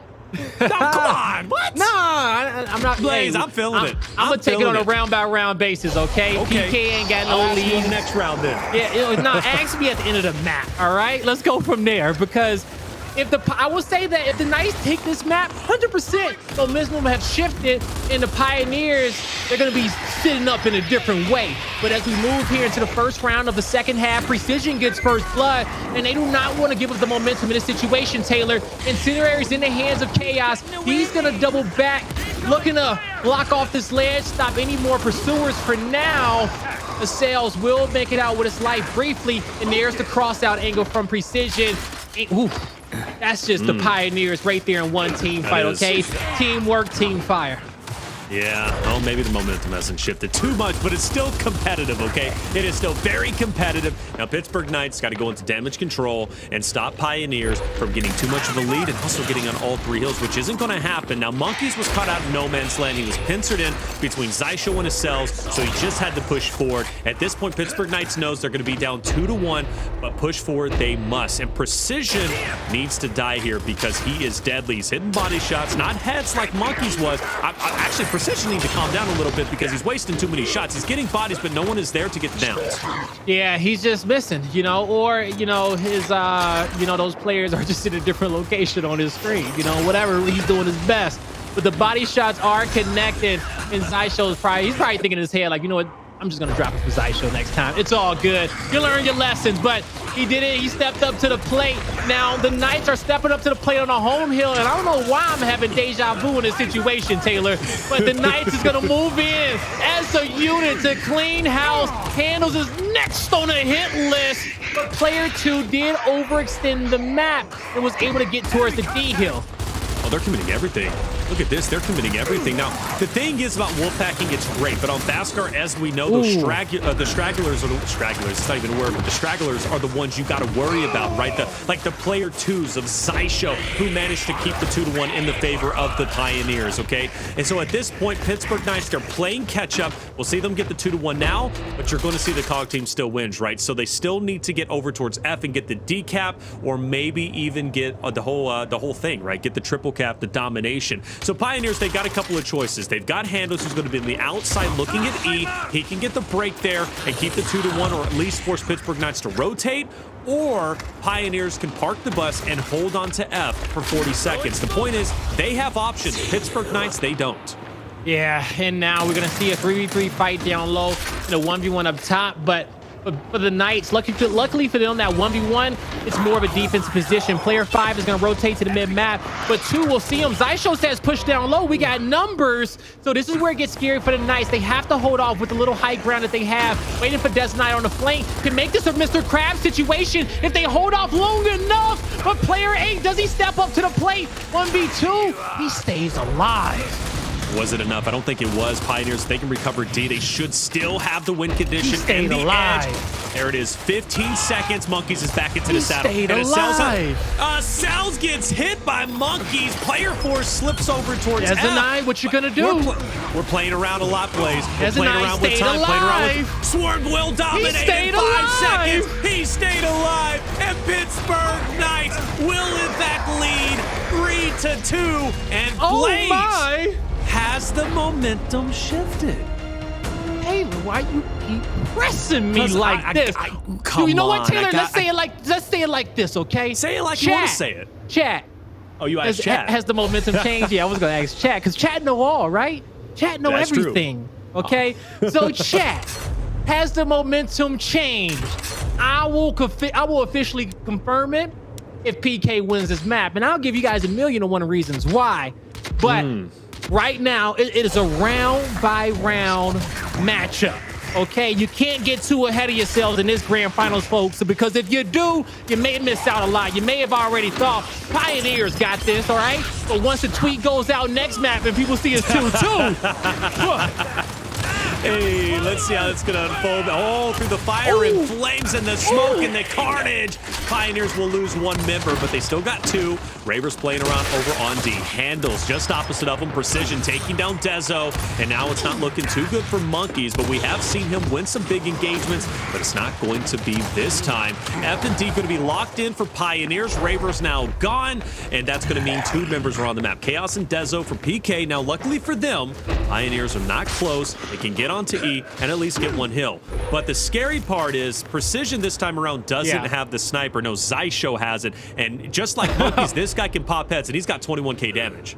Yeah, nah, this is the person who you don't want to have the snipe if you're on the side of the Knights, okay? He knows exactly how to use this, and he's also calling out plays for the troops, so he knows where to really set the traps. But this breaks out into a 2-2 situation. Ooh, I take that back. Player 6 is going to rotate over. There's going to be an uphill battle at the home hill, Taylor, the home hill of the Pioneers. Xysho misses the first shot. A great smoke comes through. Precision joins the fray, but Hndles with the first down. No kills acquired just yet, but the Knights putting out a lot of damage. They're holding their ground. A down in the back. Raver takes over. He gets one, and he will hold the left. Back A connects, and that's 3 down from the Pioneers when they were in a defensive setup. We rarely see that, and now it's up to Acells. We know he's good for 2. Is he good for 3? Is he good for 4? Is he good for 4? Because he's got all 4 members from PK on him, okay? And 2 is less than 4. Quick math, okay? Hey, check it out. Pioneers, though, they're answering back. They're now going to be on E, but Precision is forced to back off because Monkyz is peppering them up strongly. Hndles will join into the mix. It should give an opportunity to dance around, but wait a second, there's more. Monkyz is now going to be joined by player 5 of Dezo, so it's going to be a 2v2 and could be a 3v2, but player 7 Chaoz needs to rotate as quickly as he can to help out Raver, who is now oh my, good shots from Chaoz. Did I say it was a 2v2? It's a 2v9. Sniper most likely on ground. That's going to go to Pittsburgh Knights, but they also hold on to the neutral. 3 down for KCP, and a domination is coming in place, and that domination, it might get at least thwarted for a second, but man, is Pittsburgh Knights cruising to victory. Oh man, he put a solid shot on him. Chaoz didn't even finish. Chaoz got that one for sure, but he's gonna double back because he's staying alive. Incendiary in hand. Blocks off the route, work smarter, not harder. The Knights with 2 hills to their name, no one at E, no one at D. They're gonna be at map point. Map point 4. Oh my, 4-2. That's 4 in a row on the best map for Escalation. Obviously Vasgar for the Pioneers. And Blaze, I'm not gonna ask you it again, okay? I'm not gonna ask you at the end because you give me a million what answers. I just wanted to keep the meme going. Hey, I didn't ask you. Okay, I didn't even ask you. I'm sorry. Hey, check it out. I am pressing. Hey, look, it's cool, man. Sometimes I'm pressing out of love. All right, Shock is going to be disabled. Instant's going to be upgraded. So Shock coming out early on, which means one thing. What does that mean? Pittsburgh Knights want the win right here, right now. All right, now with that block, this is a good round of block 2 as well. They're not waiting for the Pioneers to get to round 3, which is typically the comeback block, so you don't have to worry about this in the last round. Force both teams to block, but they do it around early because they've worked to get such a good lead in this map at the mid to back portion of it. But as we take a look at that overhead, as you see, it is going to be a 4v4 fight in this area, the home hill street. If PK can win this engagement, they're in the best spot to rack up a lot of time. The Incendiary's gonna miss. The Lancer swings out wide. Des and I with the back row. His teammates there for the revives. And you got player 4 down in the back. It's Monkyz with multiple downs. He's alleviating the pressure for his teammates to get back into the fight. They got confidence. They're in there hitting some solid L triggers. But Des and I goes out wide, makes the fight tight, makes it tough. But in the close quarter engagements, PK thrives. That's 4 down. That's 4 down. Player 8's going to sprint as quickly as he can over to E. The domination's going to be coming through shortly. Pioneers, they'll be off the respawn, but they've got to get a touch. They've got to get a touch. Dezo with the snipe in hand. He's aiming it up, but he misses the shot into his... Oh, he gets chunked. Now an opportunity for Pioneers to get back into the saddle has presented itself because of that missed shot. EK said, Pioneers say, hold up. You guys are not going to beat us like that. You will not dominate us. And we're about to show you why. As they rush in, Xysho on the flank. He finds 2. Going to kick that player back to the respawn. But look at player 5 and player 8. Look at the score. This is where the Knights need to have composure. We need to see a championship level Knight squad in this situation and say, okay, slow it down. We can just get together, get on the same page, and fight as a unit. But we watched the Knights win a fight here once before to take the previous round. Can they do it again? Let's find out, shall we? Well, it is a battle for D, and Raver's already going to take down Xysho. Precision's got to go big in a 1v3, but hey, Pittsburgh Knights, they're closing the vice grip, and despite a knock, it's not a kill. And that's going to be a recovery from Pittsburgh Knights onto D, and that's a recovery on F, because like you said, that is a down, meat shield in hand, and player 2, he says, I'm not even about that life. I'm not going in just yet because I need to wait for my boys to come off respawn. They're holding a 2-to-1 hill setup, but it is still anyone's round. But in this situation, you can tell that the Pioneers are feeling the pressure. They're playing at a little faster pace, trying to take it up to another level. But Raver tagging ankles, that's how annoying he has been throughout this entire series. Hitting body shots. Hndles can't do much. Oh, Precision tagged up as well. That's going to slow down the fight. But Acells on the other end finds his team a hill. Trip cap domination, Mr. Krabs. They spring into action. The decap is there. Monkyz hit some solid shots, but it's the Pioneers off the back of that flank from Acells who will get this round.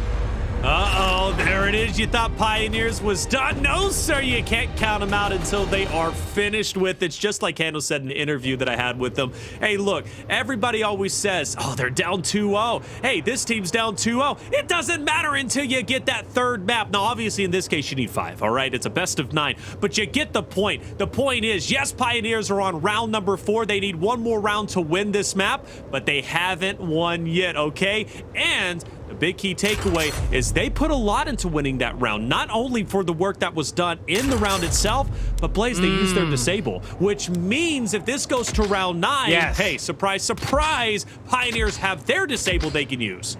Yeah, and so the Pioneers, they say, we'll go even Stevens this round.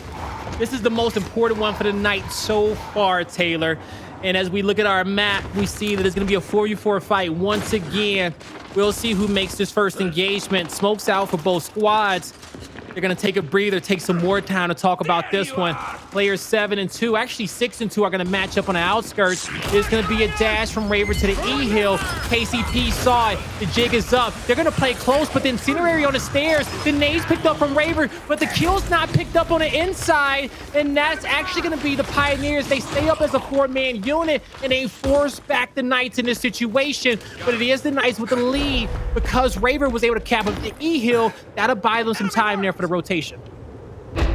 For the rotation, oh man, he's looking for a pick. So there's he hits the body. That's impressive. He would have got a headshot, Blaze. I know you would have lost it, just like I would have. Facts. Pioneers, they do cover the deficit. They have the lead and the 2-1, obviously. My only concern is for Pittsburgh Knights. You got a lot of stragglers that are by themselves. Speaking of which, Dezo's in a 1v2 and he's dead. Now that's going to put player 7 in a 1v2. Pioneers most likely going to get a domination right here, right now, unless Chaoz pulls off some miraculous play. He can't. Player 8 gets a touch, but at this point, Pittsburgh Knights are playing catch-up. Yeah, they are playing catch-up. Now, this will slow down a bit. Pioneers, they do a good job backing up because they do have the lead, but if Precision goes down in his position, it'd be bad for him because no one's going to be able to get that revive, and that's going to put some momentum in the Knights' favor. This is still anyone's round, and he will fall trying to retreat. Look at the 3-man wolf pack to the D hill. It's only 2 players to stop him in a situation. As Acells backs down, Xysho's holding his ground. The flame comes in. The death is there. 2 kills come through. Trip cap domination negated. Chaoz wins the fight, but no one at E in the moment. It needs to be a trip cap domination. Chaoz has to sprint to E, and his team needs to hold the line. They will do so successfully. Taylor, they can win in this moment and take the lead in this grand finals. It's going to be a 3v1, and constantly Pioneers are going to be refreshing, sending members up. Really, the X Factor has to be Chaoz. He finally gets the cap on the opposite end, but it needs to be held from Pittsburgh Knights. But some great shots being hit from Precision. Monkyz going to roll out. Monkyz comes back. Monkyz has been chunked, and now Precision opened up a door to push through. Acells is also there. He gets the chunk himself. Raver now has to hold his ground. 1v2. Raver hits a big body shot, but it's not going to be enough. Chaoz tries to go big. It's not going to be enough. And Pioneers, just like that, once again take back the win condition. They get on E. We are going to a round number 9. No way. They fought their way out that situation. The Pioneers are charging forward. Chip cap domination. The reversal is there. You want to talk about who has momentum? Well, after this round, you can answer that now. No, you cannot. No, you cannot answer that now, okay? Hey, at this point, I am blown away. No, the fact of the matter, he doesn't die right there. He doesn't die. He doesn't die. Monkyz hits like 5 pellets. He needed 6. Like, look, this part, bam. Yeah. And you know what? That is just Pioneers. That's in their DNA to stay alive like they just did again. Pittsburgh Knights are 1 round away. That 1 round can be an eternity away. That 1 round may never come. And I mentioned that disable. Round 9 is here. And obviously right now, Pittsburgh Knights are going to have to play without the ensign. And that's going to hurt them. With how close these have been, that ensign could have been the difference between a W and an L. I don't give a damn what you say. Gears Esports is one of the best esports in the game, okay? It's the reason why we lasted 15 years, all right? Want to put a time on it? Want to put a time on it? We'll do 15 more with matches like this one as we're going into a round number 9, the biggest round of the day for the Knights if they want to be able to take a lead. Well, tied his grand finals up 2-2. I want to see Monkyz go on one of his classic flanks here, Blaze, and I think he's going to do so. Look at him. He's inching closer and closer, but for Pioneers, they are breaking further and further away by pushing straight into Pittsburgh Knights. Monkyz, though, will connect onto Xysho with the nade. That's going to force him off. He can't get the sniper just yet. You got Monkyz once again, who's also going to be here. Throws out the nade at his feet. Precision tries to get away. He's going to be tagged up, and he ultimately does get away. And at this point, Raver and Chaoz have lost their life. Pioneers are looking solid. They've got the 2-1. Now, the 2-1 on the opposite end for E should be 1. And yeah, Xysho's going to go ahead and back off of that. So the round will continue. A lot just went down there, Blaze, but Pioneers ultimately have the 2-1 in the lead. Yeah, the Knights, they kind of survived the difficult situation, and Hndles going to have the snipe in hand. The Pioneers, they're just trying to relax, sit back. They know that they're going to have the lead soon in this round 9, and this is where they do their best work. This is the pressure going back on the Knight's shoulder. They had a lead for most of this map, but it has officially been lost in this round 9. So if the Knights want to get this grand finals tied up 2-2, they're going to have to show us why. They're going to have to do it with their chest. Ooh, yeah, definitely so. Definitely so. A big moment for Pittsburgh Knights. They break out 2-2. The big X factor obviously has to be handled with the sniper, and he's going to double back. You can see that Pioneers are putting a lot of emphasis on their own home hill. That would have been a great shot. It's okay. 4 more remaining, plus now he's joining with his boys. Up the hill we go. Pittsburgh Knights looking to stop him here. Bit of a troll. Lord Almighty, Precision, just like Precision. There's not a player like him. Man, he has turned up in these final 2 rounds. He truly has. As you're going to see the home hill setup for the Pioneers, but they're going to have to back down. This isn't favorable for them, and they're not geared up to take another 3v3 fight at the home hill of the Knights. Instead, they rotate the opposite end of the map, and they will find his kill on Monkyz. Chaoz, he goes in right away to try to trade it out, and the nades will be picked up by Xysho. This is where the Pioneers slow it down in the late game. The big plays need to be made by Dezo. It's going to be hard for him to get it done. He gets crossed out. No teammates around. The Pioneers going to come back. Yo, the Pioneers. Say it louder, Blaze. The Pioneers just made the comeback in map number 4 to take the 3-1 lead in this series. I was just taking a sigh of relief as the map was ending, because I'm like, wow, that was a marathon. But you know who loved marathons? This man on your screen. Yes, sir. 28k damage, Precision. Xysho with 33k damage. Whoa. Oh my god. That's over 100k damage for the team in its entirety. That's probably not true. I'm really bad at math, chat. You know that. Casters, we just simply can't do it, okay? Unless Toby's an accountant, he can. But hey, Pioneers, I can do quick math here. They lead 3-1 in the series. And Blaze, that map hurts Pittsburgh Knights. Again, one round away, and they stayed one round away, and ultimately they never got it. They end up losing 5-4. Yeah, nah, I think you did do some good math, Taylor, with that being over 100K damage there for the Pioneers to have to win that 9-round gauntlet and win in a fashion in which they did. PK had several opportunities to get this tied up. I'm talking about several one-shot opportunities. Just one more bullet needed to get it down, to close out the round, to get this one all tied up 2-2. But they just couldn't do it. That's what makes the Pioneers so tough. Oh, they had a couple of rounds, too, where they were just literally points away from victory, speaking in regards to Pittsburgh Knights. But, you know, you go back to that final, or that one round, right? I think it was round number 8, if I'm not mistaken. Yeah, it was round number 8. And just a great plays from Acells, from Precision, from Hndles, just not giving up, rushing out of their spawn, literally looking at every single Pittsburgh Knights members that was in existence, all 4 of them, and they still broke through the hill, and they still got a domination. Or at least, yeah, no, they got the domination at the end. So, like, again, Pioneers are just simply built different. Their composure is unreal. Their ability to continue to fight back despite everything looking impossible. Teams would have given up there. Teams would have just chalked it up. It is what it is, whatever. Let's go to the next map. No, Pioneers said, we're not giving up. We still got this. And that's the mentality they had against Noble. When they had the 2-0 lead, Pioneers, literally, Hndles said, Acells literally said, hey, they're going to choke. And they ended up winning the series in a reverse sweep. That's the mentality Pioneers has, and that's why the Pioneers haven't lost in 4 months. They know when it comes down to closing series out against them, very few teams can, right? That's a lot of pressure. But you got to be able to handle those pressure plays in these type of grand finals, in any grand finals.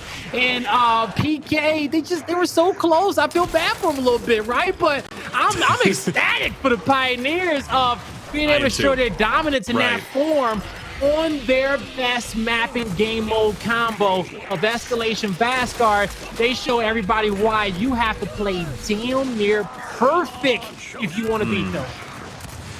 Well, Blaze, I guess I gotta go full circle, and I do gotta ask you a question.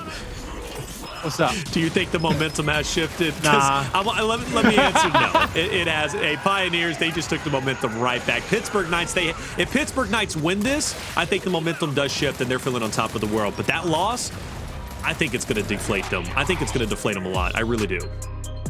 Man, well, I guess we're going to have to figure that one out as we head on over towards Ritual on Control. Still not answering the question. But no, I did. I said nah. I said it right away. No momentum. No? Yeah. Nah, okay. Momentum ain't shifted, bro. Okay, now I'm looking at this map score.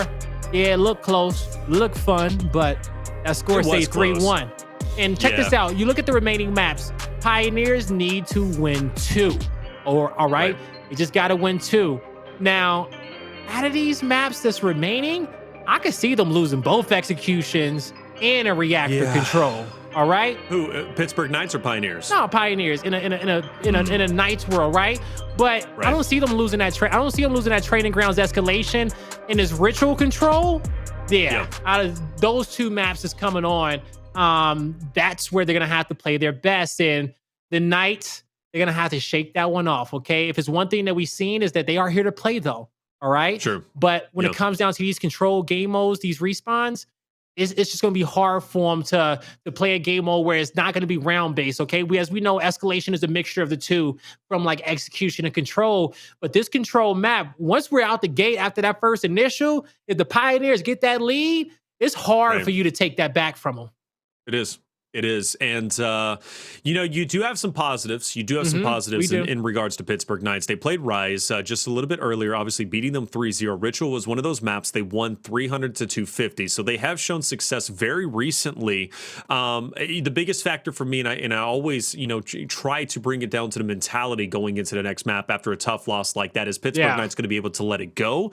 Well, they've had a great tournament. That's the reality, right? They've had a great tournament. They suffered a heavy loss to Team Case. Right, one that we did not see coming, yet they made it to this point. So if Pittsburgh Knights, if there's any question, do they have composure? Can they let tough losses go? I think that answers your question. They're here for a reason. So they're going to come into Ritual with a fresh mindset, a fresh mentality, and ultimately, hopefully, a winning mentality. For them to tie up the series 3-3 would be truly exciting. But things can get scary, and things are scary after that loss on Vasgar. I thought for certain it was going to be tied up 2-2, but Pioneers, they are going to be on top of the world. We're about to start Ritual. We're getting loaded into the map Blaze. Let's talk about scenarios. Pittsburgh Knights, you mentioned they need to come out the gate swinging. Don't give any edge or advantage off the rip to Pioneers. Correct. I think that's the best way to go about it, but who's going to be the most influential factor for that? Maybe Raver?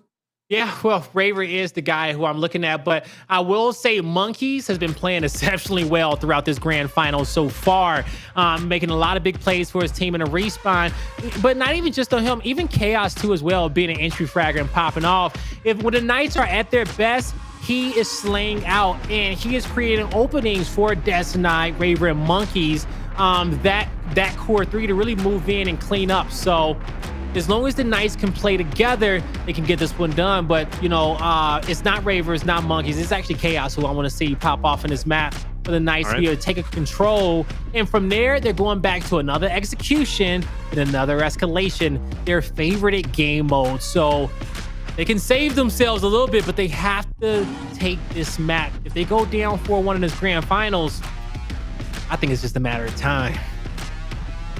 Well, chat, let's get pumped up. All right, let's get it going. We are now heading into Ritual Control, and the KCP Pioneers, they are only 2 maps away from victory, 2 maps away from being your back-to-back champions. Pittsburgh Knights need your energy, guys. They really do. Jacob was trying to get it started in chat, but let's really get it started. Send them your energy. Pump up the Pittsburgh Knights. But hey, do the same. If you're a fan for KCP, if you're a fan for Pioneers, let them know in chat, because this is going to be a great map and could very well be the turning point for Pittsburgh Knights, or maybe, just maybe, the beginning of the end for Pittsburgh Knights, right? It can play the same effect. You mentioned Chaoz. I'm looking at Raver. Monkyz has been doing his best job.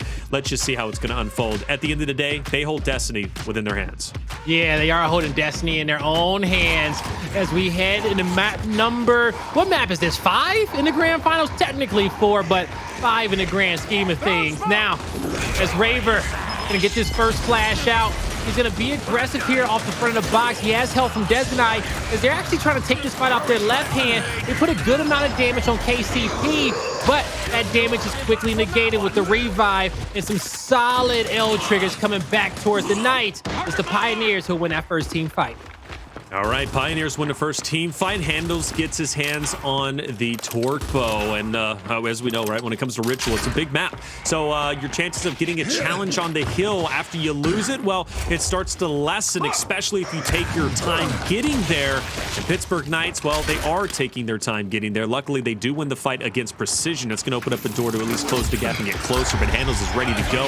First torque bow is going to whiff, but he's got 3 more left. Oh, yeah! And Dezo tried to flank and put some, spread out the members of the Pioneers, but he gets taken out too quickly. Now he should get it. Oh, he actually got a far respawn across the other end of the map. So he's probably trying to communicate to his teammates, y'all need to stay alive in this situation. But that bow is going to force Raver off the cover, create some opportunities for the Pioneers to get some damage out, get these kills. Raver stays composed for a bit, but that flank from Precision will find 3. As you're going to start to see the Pioneers rotate towards the spawns and get set up. New bow and a new nades won't be back for another minute. So at this point, Taylor, Pioneers, they're feeling good. But the Knights, man, they need to get on the board. This next team fight is going to be super important. Yeah, because let's go back to, our first map, District Control. They lost 300 to 164. Remember, they took an early deficit, a pretty decent deficit, and I'm talking in regards to Pittsburgh Knights. So they definitely don't need to repeat that, because you're not going to be successful if you fall back 150, 800, or excuse me, 180, 200 points. Yeah, you said whoa, and for good reason, man. Beautiful Tupi is coming out from the top side, and he's not done just yet. He's now going to be faced off against Monkyz in that 1v1. Meanwhile, on the hill, it's looking dim for players 5 and 6. And the reason why I say that is because all those angles are being covered. Player 4 Hndles was laying down the cover fire. Meanwhile, inside the hill, you had Xysho and Acells just absolutely squaring up to Raver and Monkyz. So Pittsburgh Knights, once again, can't even get on the hill. They can't even get a touch, and they can't even challenge for the remaining 20 seconds. They got to focus on next. I think we can finally we can say officially that the Knights are feeling a little bit deflated after that last map. Okay, that they didn't pull that one through heading into this Ritual Control, because from there I think they got the series in their hands. They're going to have more escalations and executions left if they were able to pull that one out. But instead, it's them playing from behind by about 2 hills at this point. They got to be able to turn this around. But as we see, they've also lost the fight for P3. They're not going to have the, well, one player will be in the spawn as player 7. He's going to hide for now, wait for his teammates to engage. Hopefully trying to get his other teammate to spawn. He won't be able to, but that's a 1v1 between Monkyz and Hndles. 3v3 on the opposite side, and Hndles wins that battle against Monkyz. So at this moment, the Pioneers, all they got to do is just back down, let Xysho work the bow, with some damage in from range, and they should be able to win this engagement. Benefited for Pioneers, they have all of the Pittsburgh Knights members in front of them, so they can see everything coming. They know how they want to play it, and they can utilize that team fire. It's a very difficult hill to break, Blaze. The reason why is because you got to go through 2 narrow choke points. Of course, if you're going against a defensive setup, you are just going to get lit up. Case in point right here with 4 members from PK, all dying off 157 to 0, guys. This is grand finals, and Pioneers is leading 160 to 0. And Acells is still getting 2 pieces. Give him a third. Give him a third. There's number 3. My. I can only imagine what the comms sound like right now. They're going to try to go perfect. They're going to try to go perfect on this map. The Pioneers is playing like they never had before. Talk about insult to injury, all right? Losing that last map in a round 9 fashion to coming out here and putting your opponent down 174 to 0? Surely the Knights are going to get on the board here soon. I would take 10 points. I mean, I really would. I would take anything at this point in time. They gave it to him. Yeah, gave him 10. No, and PK, they're not even going to take it. Hey, they're not even going to take the free points. No, hey, I don't even want it. Who wants free points? No one. My. I don't blame him. Out of pride. Okay, you're the Knights. All right, hell, come off respawn, queue up for another fight. But the stomping continues. You know, at this point, Pioneers, I feel like they already know they're going to win this map. They just want to win it 300 to 0 in grand finals. Like, that would be a statement. Scoreless control match we've ever seen. On broadcast. 200, about to go 200 to 0. Good bow from Xysho. Yeah, good job from him. All right, Pittsburgh Knights trying. They're getting a couple points. It doesn't happen. Oh, it's they got 200 to 0. No, they got 1. They got 1 point. They got 1 point, but it's still going to be 200 to 1. Okay, there's nothing to get too excited about. Contact. Man, I thought that scope was going to come through. But maybe with the Knights on the board, they start getting a little momentum. But I think at this point, you just got to start talking about the next match. How much momentum can you get with 1 point? Not much, okay? Check this out. The Pioneers have been putting on a master class of how to play ritual control, okay? Every rotation, every team fight, they have not lost a single one till now. That's a little team fight loss. That's scrap time, right?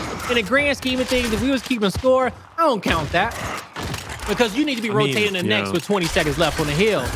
But we ain't never seen nothing like that before, boy. No, 20 seconds for Torquebo. Definitely starting to get carried away. At this point, look, it's been a miraculous lead for Pioneers. It's been a wonderful, wonderful performance from them. I got to say, man, if Pittsburgh Knights, they come back in this map and they win it, that would be even more impressive than that comeback that we saw from Pioneers on Vasgar, okay? But another team fight down and another flawless win from Pioneers to keep Pittsburgh Knights just at 15 points, 223 and counting. And you can't win off this hill, but you can get close to the Pioneers. And Hndles with Torquebo, he's going to readjust, reassess, and take this off angle. Now I got to miss with that one. Still 3 shots left in that bow. I see him. Just 60 more points needed here for the Pioneers to take this victory, go up 4-1 in this grand finals. Hndles is going to connect once again. He's going to put this one on the ground for a little splash damage, knowing that these players got to walk into that bow as the Pioneers win yet another team fight. They got a lot of time to collect on P5 over here in the corner. But with PK coming out the respawn, they got to get back into these engagements right away.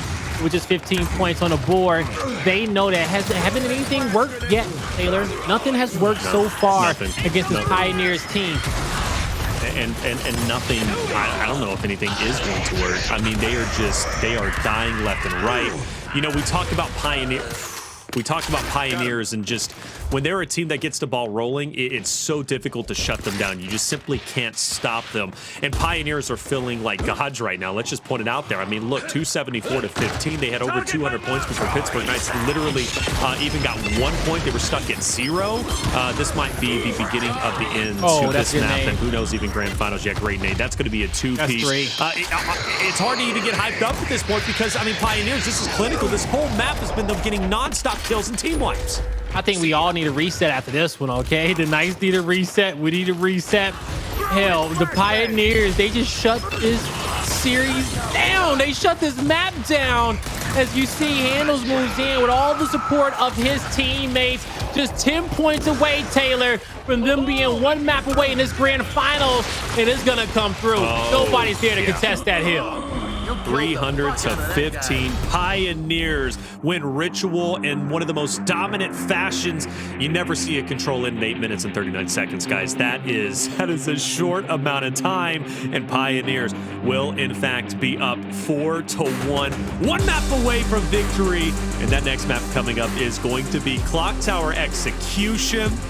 I'm not even going to point anybody out. I'm not even going to talk about that scoreboard. It is what it is. We need a reset, like you said. We're going to get that reset. We're taking a break. When we come back, Grand Finals will continue with Clocktower Execution. Welcome back, everybody, to the Gears Esports Fall Major Championship Finals fallout here alongside Ribs and Ryan. We got to give the players and the casters a bit of a break in this marathon of a grand final, but right now it's less of a marathon and more of a sprint here as we take a look at the replays. We're going to take a look at Checkout and Vasgar Escalation because those two maps really changed the game here. Obviously, kicking things off with District Map number 1. Kansas City Pioneers really maintaining control here, Ribs. Yeah, I mean, they showed that they were not cold at all after that short break watching that losers finals. Acells just continues to be a walking highlight reel every time. I don't know who coined it, but he's a walking two-piece. And as you can see, these are back-to-back-to-back double kills on stream. And then, of course, we get to Execution, the bread and butter for the Knights. Raver has a great performance. We see a 3v4 clutch later on in this map for the Knights, and they kind of regain composure, Ryan. And then that brings us to that Vasgar, which for me has been the turning point of this grand final. No, it absolutely has, man. My heart aches for that round number 8 play, right? If you're the Pittsburgh Knights, you had the opportunity to close out that hill, close out that round, close out that map. And this team, man, they're very similar to that old Optic team in the way that if you give them the smallest little inch, they're going to take 1.5 miles. They gave them the opportunity to take the round. They do that. And then, of course, they just close it out. And that, to me, was just a heartbreaker because that takes that series from potentially being a 2-2 outwards into a 3-1, a huge momentum shift. And then now kind of we sit where we sit. Yeah, Precision was playing out of his mind in this entire map, but you're spot on. Round 8, 2 opportunities to close that out. I mean, Riz, walk me through that round 8, which we're going to see here on screen here. Yeah, we just watched it, honestly, and it was Precision just getting a bunch of kills he didn't deserve. And when I say that, it's just back up. Like, I think it was Monkyz who was reloading. And he's just he's like a deer in headlights. He's watching Precision run at him. He's reloading his gun, and he doesn't have the confidence to roll back. Just roll back, stay alive. You could be winning that, tying it up 2-2, and then we go back to control the bread and butter for the Pioneers. We thought we were going to see a 300-0. Guys in the studio were popping off when the Knights got 1 point. Let's be honest, none of that matters. The Knights just got beat so bad on the most important game type, control. I mean, you have to win controls if you want to beat this Kansas City Pioneers team. So, I mean, maybe this break will help the Knights kind of, regain composure, say, hey, we're going back to Clocktower. But then looking forward, training grounds, Escalation, Reactor, control. There's no way they're going to get through both of those respawn game types, even if, with a big if, capital IF, they win this Clocktower. Yeah, I mean, just look at how dominant KCP is on control, how dominant they've been all tournament. I don't think they've lost a control map, if I remember correctly. They've just been playing respawn game mode so well. Escalation, they clutch out as well. This team is just looking so incredibly sharp. And with that, you just said there's no way, Ribs. I think I'll give you a quick chance here. I'm guessing I know your answer. I mean, if you had to do the right prediction, you flipping your prediction here? Yeah, I mean, of course I want the Knights to come back. Of course, there's so many fans at home that want the Knights to come back. I want to be here for a map 9, round 11. The bottom line is if you put a gun to my head right now and said, who's going to win this match, I'm going to say KCP. Luckily, there's no gun to my head, but I'm going to say KCP anyway. The Pioneers are going to win their back-to-back championship. They will cement their dynasty here. I mean, we all saw it coming. They've been playing lights out throughout this event. And Noble's the only team that came close. Ryan, we said Noble was knocking on the door, but they weren't able to do it. Obviously, they ended with 4th place. So, Yeah, no, for sure. I mean, that was the matchup we thought we were going to get, not the matchup we have in front of us. And as we look forward to the rest of this series, right, obviously I saw you do the little prediction flip, but I think if there was a turning point that this Pittsburgh Knights team could sit on, it could be this Clocktower execution, right? That's been a match that we've seen them kind of come through time and time again. So if there's ever a time for PK to turn it around, I would say Clocktower execution could be that. But man, these guys on KCP are just something else, man. The level they're playing at is just so crazy. I mean, it was 189 points before PK got a single point in that last control map. So PK, they got to wake up something fierce. Yeah, indeed they do. Well, hey, if they're doing any map, like you said, it would be Clocktower Execution, which is their pick, by the way. They actually won Checkout Execution, which I believe was KCP's pick, and Vasgar, of course, was the map that really could have turned the tide for them. But nonetheless, Clocktower Execution, it's the way to get started in building some momentum. Can the Pittsburgh Knights do it, or will KCP close this out and win 5-1? We will find out, because we're going to throw it back to our casters. Take it away, guys. Done asking all the important questions, man. Look, at the end of the day, it is up to Pittsburgh Knights to come back. And let me just do some quick 1, 2. They got to win 4 straight maps in a row. I'm just worried that they're defeated. Like that Vasgar clearly hurt them a lot. Like even if they weren't the favorites on Ritual, to lose 315 Blaze, that's bad.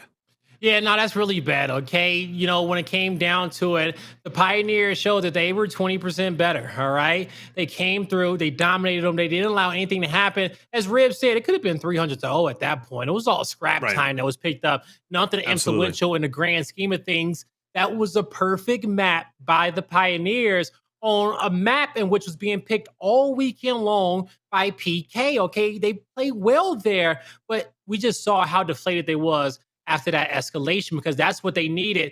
But as we said that, plenty of times that was PK's win condition, being able to take that game over, because I don't prophesize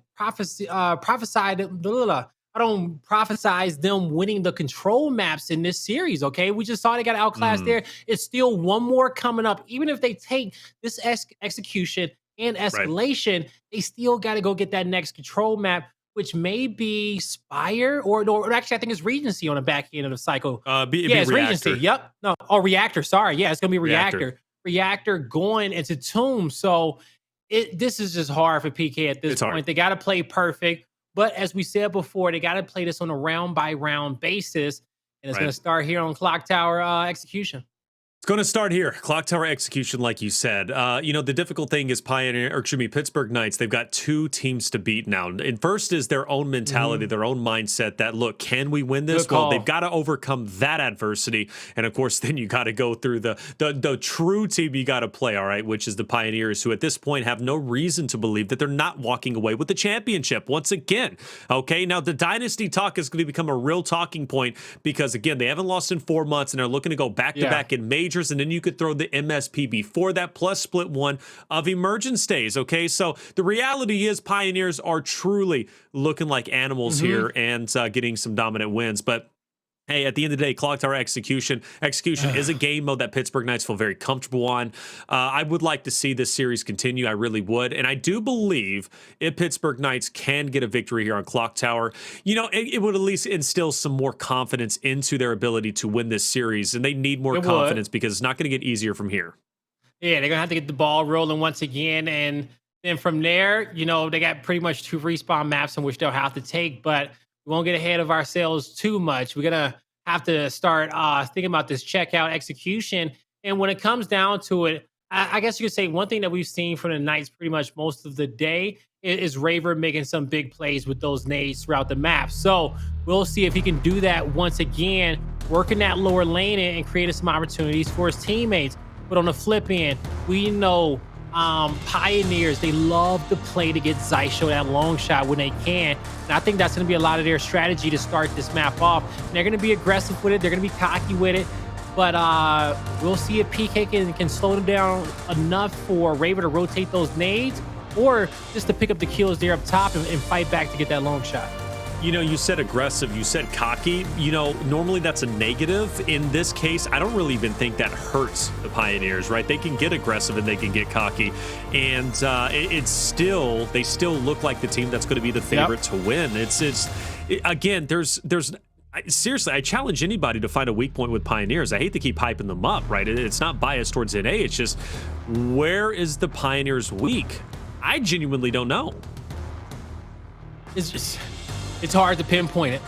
It's hard to pinpoint it. Even when you think about how that Vasgar escalation where PK, they get a lot of first bloods, they take over the map, and they clutch up and make some big plays. The Pioneers still was able to recover over time. But when the pressure is really on their shoulders, when they're about to lose something big, you see them turn up to another level that we rarely see. That was them clutching up at the back end of that map and then taking that energy full form over to ritual control. And they just look unstoppable at this point. So they have all the boxes ticked off. And this is going to have to take a team with 4 players full of attitude, swagger, and heart to take down this squad. And this is what this PK team has embodied throughout the weekend. But now they got to show us that they can regain. Yes. Well, they're here for a reason, like we said at the beginning. Look, let me take a step back. Outside of this grand finals, okay? Pittsburgh Knights have gave one of the best performances during a major that I have seen in quite some time. And I'm not just talking about PK, but I'm talking about the run that they've had and the story before that, okay? True. They finished 8th place in Pro League. They were 1 map away from being relegated. Now they're in grand finals of a major that no one put them to be here. So that alone is a feat in itself, and that is truly remarkable. And I've got to give all the respect in the world, even if this grand finals doesn't go to the way of PK. And honestly, they get beat down not only on Ritual, but also this next map. So Pittsburgh Knights can still hold their heads up high for that, but I know they want the championship. Chaoz is even saying everybody's doubting us, but I want to bring something else up too, Blaze, because I was reading the chat a little bit, and people are saying, KCP needs to lose already. I'm getting tired of seeing them win. It's been too long already. When that starts to become a discussion and people are saying that in chat, that's when you know you truly have made it and you truly are starting to get onto the realm of the dynasty. You know, Benson once told me, once you know the haters start to come out and start hating you, that's when you know you truly have made it. So KCP, I think that's a good indication that they are truly the guys on top. Yeah, and they just let that fuel them, okay? And they stayed the course. They haven't looked back since they started winning. And so far, they just get their eyes, set towards the top, okay? Even further, I don't know what that's going to be for them in this roster. But right now, hey, everything else is behind them. All right, well, let's get it going. All right, map number 6, technically map number 5, and great shot coming out as Xysho will take the head off of Dezo, getting the first blood and kind of freezing up Pittsburgh Knights. Nowhere to go because anywhere you go, Xysho's ready to go. They haven't left. They continue where they left off. Okay, from the last 2 maps. All right, kicking this one off with a snipe pickup, quick headshot. There's the body shot from Xysho. Another headshot, and Acells rotating up top with the nades. That's the Pioneers striking first in this execution map. And so far, man, I don't know what the Knights can do, but hey, that's just round number 1. That's just they're gonna have to stop that snipe because I think Xysho's gonna play for it every round. Every round. And again, you mentioned the cockiness and the aggressiveness, and I guess cockiness really isn't the word because I don't want to put that out there that entails a negativity, but, aggression. Pioneers haven't been shut down, so they're going to continue to do what they want to do. They're right. They literally can do anything they want, and they're going to feel confident doing it. Now, will Xysho go for the quick pick? Yeah, he's going to be doing it, and Pittsburgh Knights need to be aware of that, and Xysho gets away without even getting knocked. Dezo goes on the hunt, but they fall straight into the fatal funnel, straight into the trap. 4v2, 4v1, flawless round. Pioneers have now put themselves 4 rounds away from yet another major win. Man, from the time that the Pioneers realized that they pretty much just had the Knights on a strangle, like they had them by the throat after that victory on Vasgar, they just have not let up. They said, we will just hold on tight in this moment until we win this grand finals. They have not backed down yet. And it just gets harder for the Knights. The hill and the hump in which they have to overcome here is just getting bigger. It's not even a hump no more. It's a gigantic mountain. And it's just growing. And at the top of that mountain is the Pioneers. All right, let's see what's going to happen here. Xysho, 2 rounds in a row, have got the quick pick on the sniper and literally have not been punished. In fact, it's actually baited Pittsburgh Knights straight into where they wanted to go. Not only does he get away with the sniper, once again, he hasn't been dropped. Raver does get the nades down low. That means the manpower is going to be in the hands of Pioneers up top, only momentarily. Raver, though, is going to at least throw 1 nade up to no effect, but first blood is going to be onto Monkyz. Dezo will fall shortly after. There's Chaoz and Pleat. It's a flawless round once again.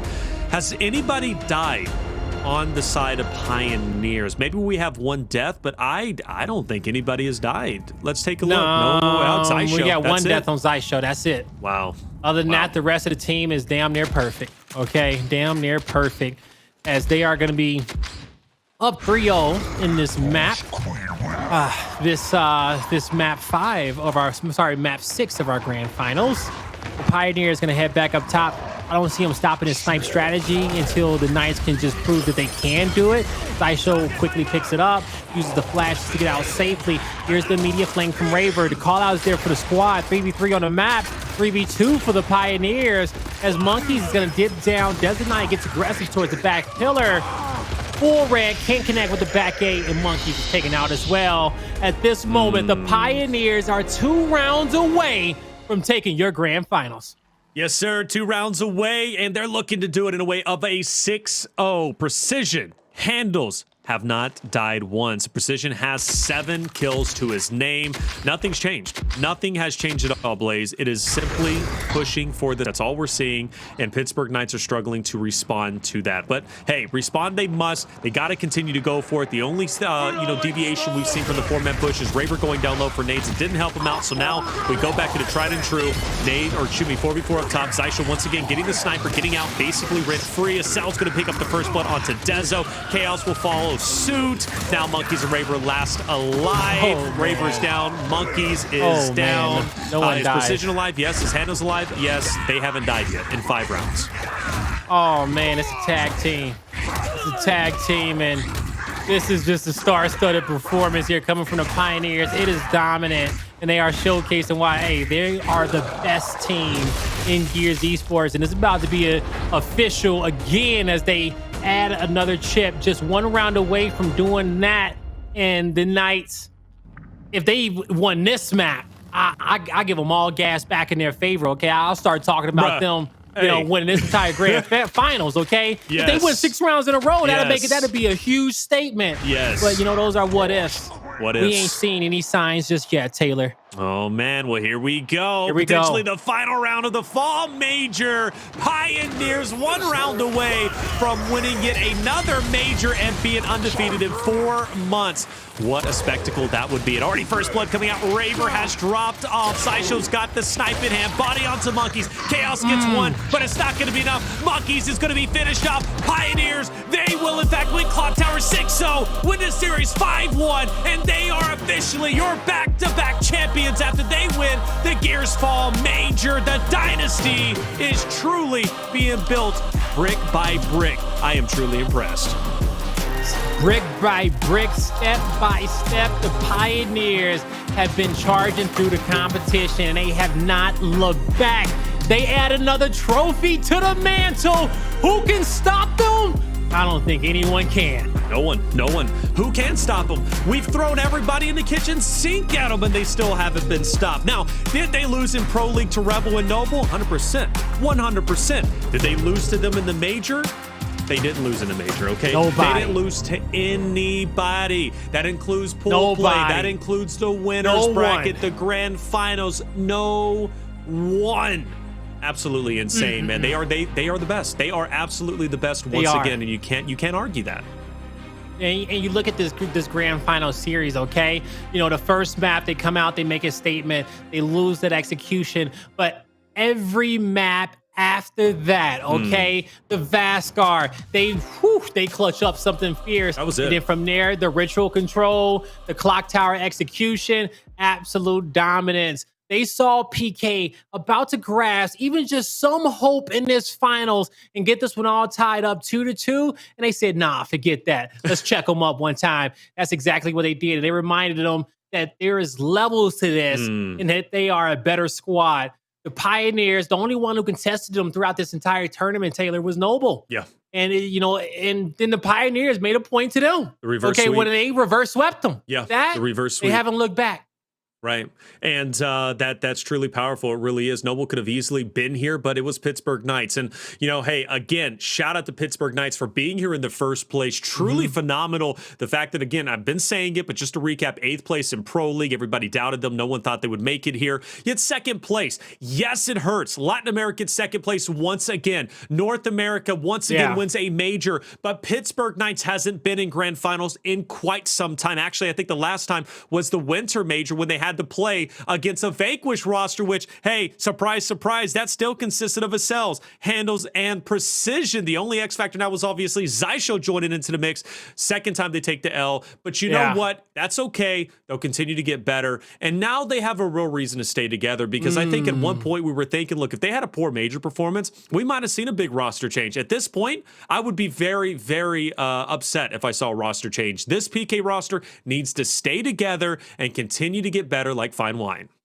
Well, yeah, they showed that they can do it, that they can make it this far. When it comes down to the championship bracket, they know how to come together as a unit and go toe-to-toe with anyone, all right? They put up a fight here in this grand finals early on, okay? We give them credit for that. But VQ just showed that, hey, if you don't have the composure to close this out, we're going to make you feel it. Sorry.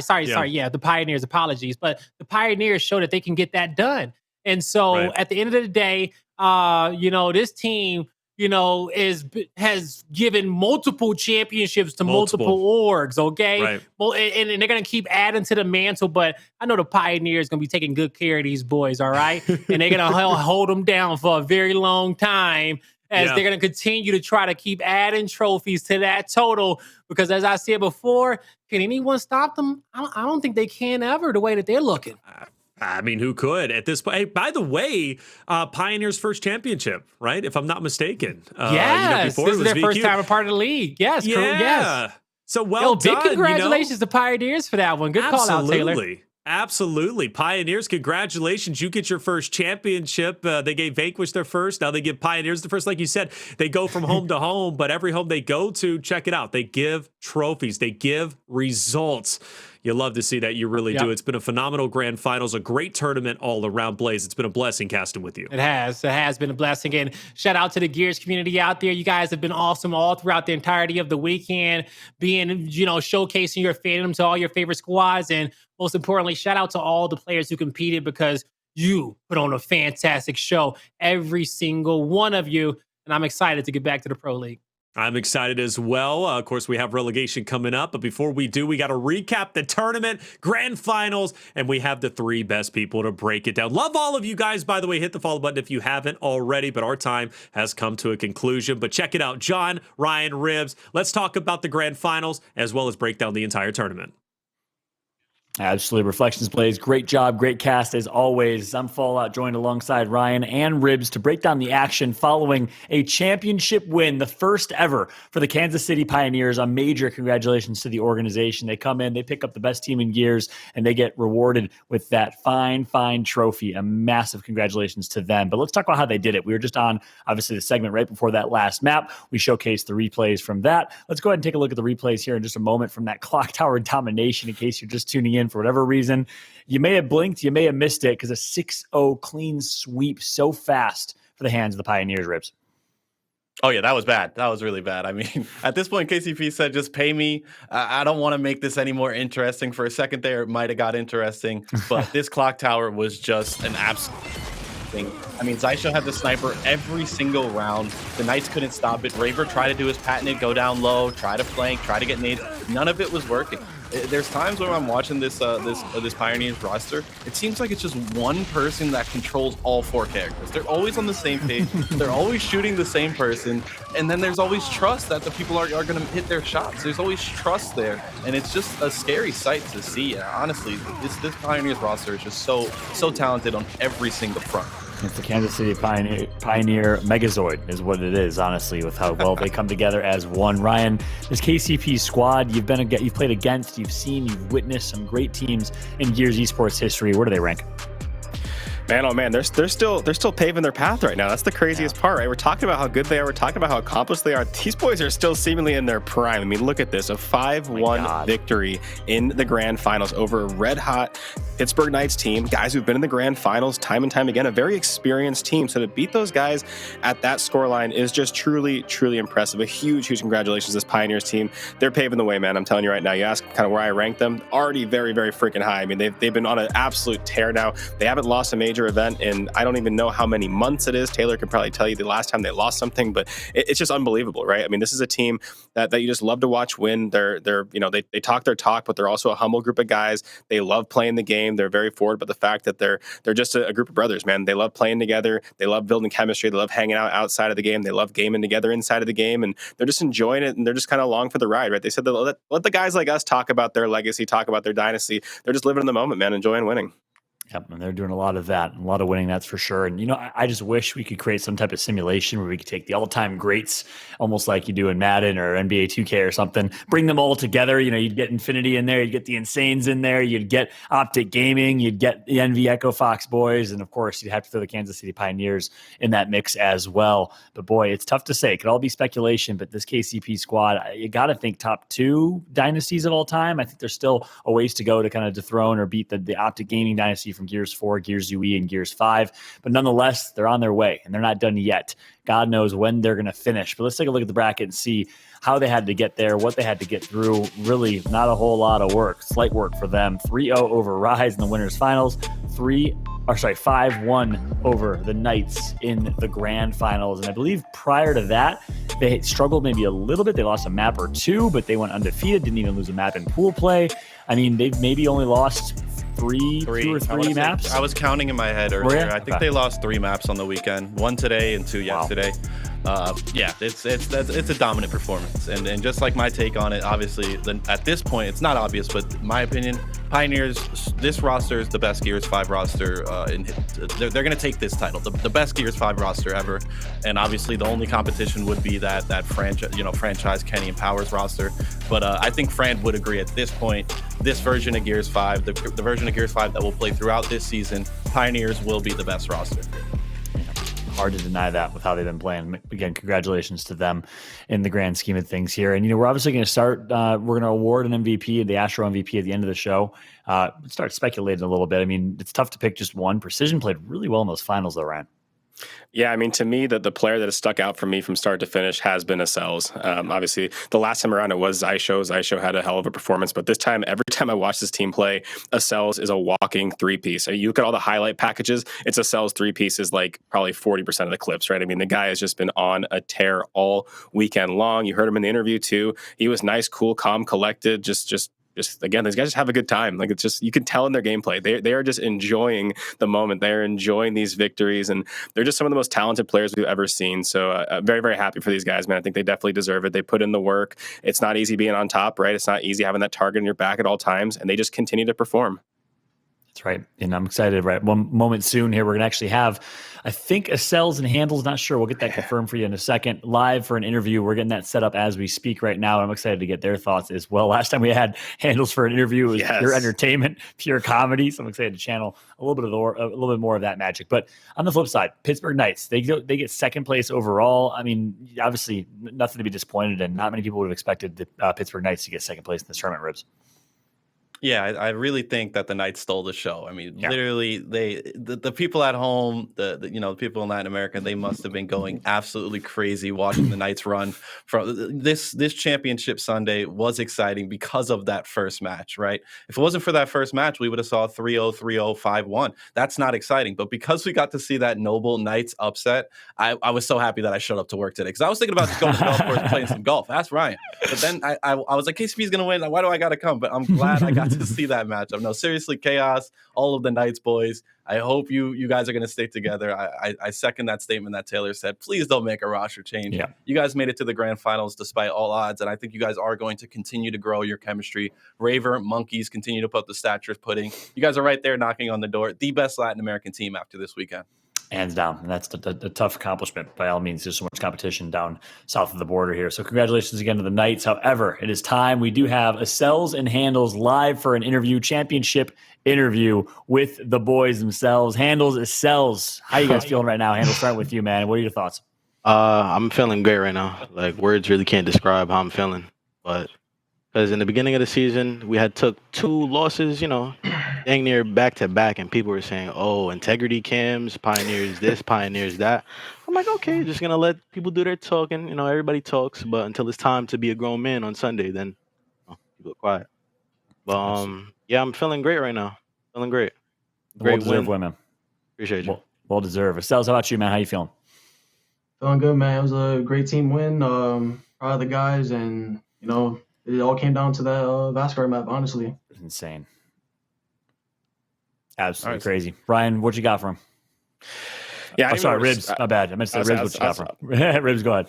I mean, first off, Raul, Sean, you guys are goated. You guys are nice. I mean, Appreciate you. All the times I predict against you guys make me look stupid, but you know what it is. But of course, I want to talk to you, Sean. It's not really a question, just kind of congratulations. I remember back in Gears 4, Thank you. I DM'd you. I was like, this is when you first came up on the pro scene. I think you're on Hive or whatever. And I was like, you got to stay humble. I think you were just talking a little trash. You weren't even saying anything crazy. Just I was a little bit. Just a little bit. I can't get walked over now. Right. I said, stay humble, keep your head down, just continue to play. Wait to talk later. Well, I want to say you don't need to stay humble anymore. You could take that with your dictionary, do whatever you want. Be you. We love you. We love your gameplay. You guys really make Gears 5 what it is right now. So congratulations. You can take that as it is. It's not even a question. Just a congratulations. It's fun to watch you guys play. Keep it up. Thank you. Yeah, I mean, first off, guys, obviously a huge congratulations. It's been great to get to know you guys for one, just in Gears 5 as well. But to watch you guys play is incredible. One thing I do want to ask you guys about is something that I take very, very seriously when it comes to sort of these top teams. I want you guys to just kind of tell some of the fans at home about the importance of I'll just put in like regular terms, like being boys. Like what tells the importance about just actually like bonding with your teammates and what that out of the game stuff can help you do in the game. You want to take this one, Rob? Yeah, I mean, honestly, it just all comes down to just, team bonding and grinding the game. Obviously, like the last few weeks, Halo came out, and you see all the other teams are grinding, playing, streaming it, and meanwhile, we're all in the game, all in a, Discord together, and we're grinding. I've been streaming Gears of War that past time. Sean's been streaming Gears of War. We're just grinders at the end of the day, and that's why people wonder why we win, and that's why we win. We grind the game. We just work as a team. And it happens every time. Like, we fight tooth and nail, like, to get a wager. Everyone's on Halo. Nobody wants to grind the major. I mean, years, but a week before the major, everyone wants to play Halo. It comes back to bite you. I'm not saying wagers are everything, but at least grind the game like a week before you have a major, And like it pays off, Just that extra time in the lab. Like, how can you knock it? Yeah, I think it was Acells that said it in his interview earlier, right? I mean, simply you guys want it more than anyone else. Or maybe it was you, Hndles, that said about Xysho. I can't remember who mentioned it, but it seems like you guys truly just want it more than every other team, and the results come after that. But you guys didn't just wake up and become great Gears of War players. I mean, we obviously have known about your dynasty for a while now. You guys have been doing it for a while, but you had to kind of work your way from the bottom. The Vanquish squad, again, no one really expected y'all to win that first event. So talk to me about kind of the whole journey. What's it been like, and what did it take to get to the top? I'll go first. My fault to cut you off, but honestly, I'm just gonna give a little backstory. Pretty much Gears of War 4. I've been playing Gears since Gears of War 3. I've been grinding it, but Gears 4, back then I could only play on the weekends, and like that was the only time I could play. And like I was just a GB kid, I would always play GB tournaments, stuff like that, and I would have to leave home early on Sundays, so I couldn't even play in the 2Ks. So. I mean, that's pretty much what I'm saying. Like, that whole time I was just grinding GBs. Out of those 2-3 days, I'm just grinding GBs and clock in. That's all I did.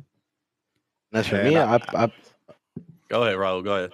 And that's for me. Like, on Gears 4, I played a ton of GBs. I feel like I knew the importance of teamwork early. And a lot of the times I caught the excuse my French, the shit end of the stick, because my teammates weren't on that same type of time as me. Like, I'm not really playing for my stats. I'm not playing to look better than the guy next to me, because at the end of the day, me and him versus everybody, right? So I just, I learned the value of teamwork very early on, and I'm glad and I'm forever grateful that I found like a great combination of players. I call my brothers now, that I can execute my teamwork and they understand it as well. Because that individual skill, like it'll only take you so far. Your ping, it'll only take you so far. Like look at precision, for example. He's in Hawaii, 100 ping, same guy, you know. Literally, it's the same gameplay. No But difference. it's the teamwork that really takes you to that next level. Shooting for the guy next to you as if you know it was your life. And you get what I'm trying to say. Absolutely, absolutely. Speaking of precision, the man went off on Vasgar, by the way. Ribs, Ryan, any final questions you guys have? That was all him. Yeah. I love that answer. You can't teach chemistry. You can't teach composure, patience. That's all the things you guys have. And my last question, I'm going to take away from Gears because you guys are the best. Another day in the office. This was what we expected, right? I want to ask you, Raul, I think you just won like 12 grand or something like that. What are you buying for your family for Christmas? What are you got buying your girl for Christmas? Come on. Exactly. Give us some insight. What are you going to cop for the fam? Honestly, I'm going to go Christmas shop. You know, this would be my first Christmas. You're going to be Santa this year, by the way. You're Santa for everybody you know this year. I hope you know that. All my family that's watching right now, I got y'all, you know. All right, you got to see that. Bob, you heard that? That's awesome, man. I love it. Ryan, anything else? Yeah, I mean, the last question I kind of want to ask is just I want to hear you guys just what it's like having that target on your back, man. Like, what's it like on an everyday basis? What it's like when you get on the scrim, when it's tournament time, knowing that everyone has that target on your back. What's it like being at the top, and more importantly, what's it like staying at the top? Of course, you guys got accused of all kinds of stuff. I had to put in freaking rules about this stuff with all these people trying to find reasons why you guys are winning, right? What's it like being there at the top and having to stay at the top? I mean, like the first thing I'll say is that it's easier to get to the top and it's harder to stay here. But I mean, is it really that hard when I feel like people don't really want it as much as they say they do? You know what I'm saying? Like, you really have to dig deep. Like, we've been in every situation possible on this game. You know what I'm saying? So I feel like nobody can really take us out of our element besides ourselves. And the odds of that happening are, you know, slim to none, I want to say. Because, you know, it really, you can't teach composure, teamwork. You can't teach the traits that it takes to just be a competitor at the highest level. Like, you can't teach that type of stuff. So. Another thing is we don't have egos. You know, when we play scrims, we're not like, oh, he wouldn't do that when it matters or this and that. We give our all in scrims. You know, like we're not gonna give teams like that little inch of like, oh, these guys are. You know what I'm saying? It's scrims. Like let's beat them. No, we're not giving them a chance at all. I'm trying. I'm literally trying. I'm getting G Fuel, whatever it is. Like we're literally trying. Like, and you know, that's just all it is. You know, not having an ego and just always trying, being on 10 toes. You know, because like we clock in. Well, I clock in like at least 12 a day. You know, I'm grinding either ranked or wagers. I wish there was game battles, but sometimes I used to play UMGs, but yeah, just pretty much I clock in every day, you know, off day or not. That's amazing, man. I got to say, that's just to kind of wrap up here. That's the one thing I remember when y'all kind of came up on the scene at the Vanquish Squad. I remember just being so mind blown by your approach for being kind of rookies or younger guys or newer pros to the scene.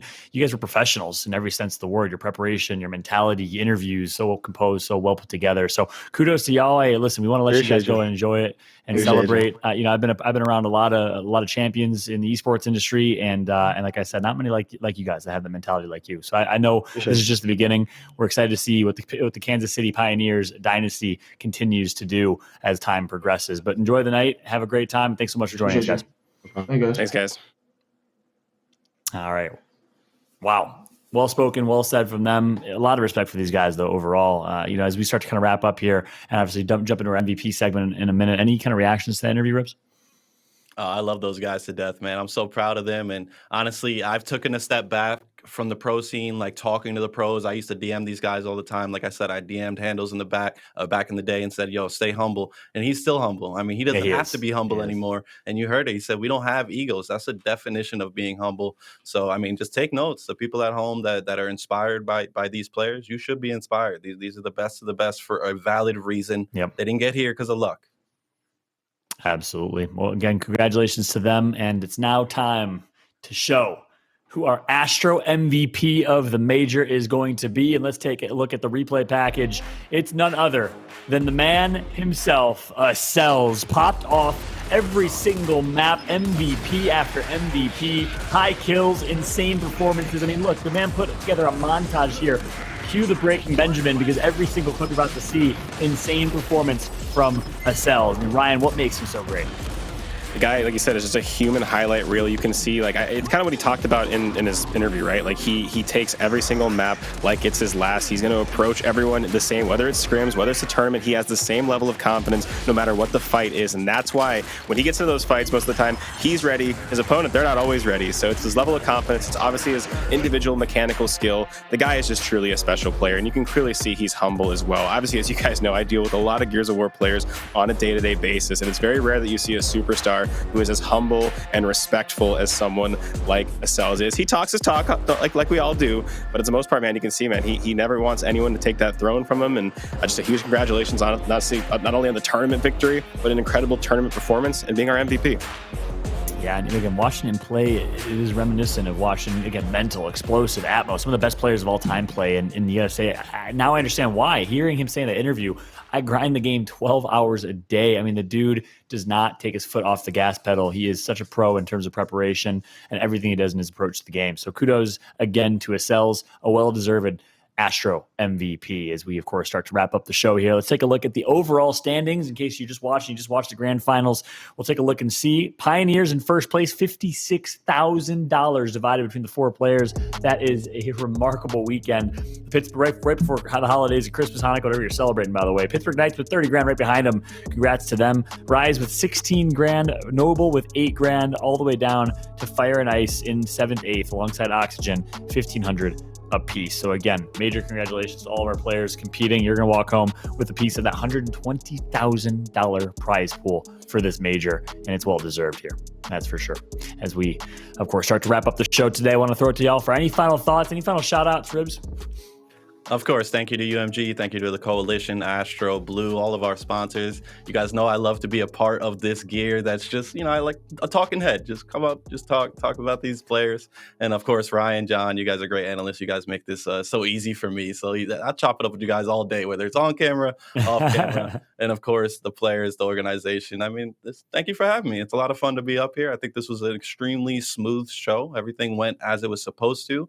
And this is just the first event of the season. So I'm looking forward to the rest, the Pro League, the E-Days, all that good stuff that's Gears involved.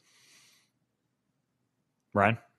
Yeah, I mean, as always, guys, thank you so much, of course, to you two for joining me in the desk all weekend. Toby for coming in and filling in as well and giving me some well-needed breaks, man. I'm getting old. My brain gets scrambled by the end of the day. So big thank you for Toby for coming in and killing it. And as always, guys, thank you so much to the Gears community. You guys make this such an incredible job for me to do on a day-to-day basis. So I can't, I couldn't be more thankful for the opportunity that I have to work with you guys on a day-to-day basis. Thank you so much to the production team, of course, for making these events possible, our tournament operations team, everyone in between, because, I get to look cool sometimes, mostly because of you guys, right? And so for that, I'm very, very thankful. And of course, a huge thank you for the Coalition, of course, for making all of this possible, right? None of this is possible without the Coalition. And of course, our incredible partners like Astro Gaming and Blue Microphones. And I mean, at the end of these events, I always just love thanking everyone. It's a very, very cool position that we're all in. It's very cool that, in these crazy times, we still get to be here and do these $120,000 Gears Esports majors. I hope everyone has a great holiday season. Gears pros, give me a night to get some sleep. I'll talk to you guys all on the morning and Monday, and we'll get back to doing what we're doing. But I hope everyone has a great holiday season. And then, we get to come back in January, and then we got just an absolute sprint, right? We got 3 majors in 6 months. I can't wait for the rest of the season. And a big congrats to KCP.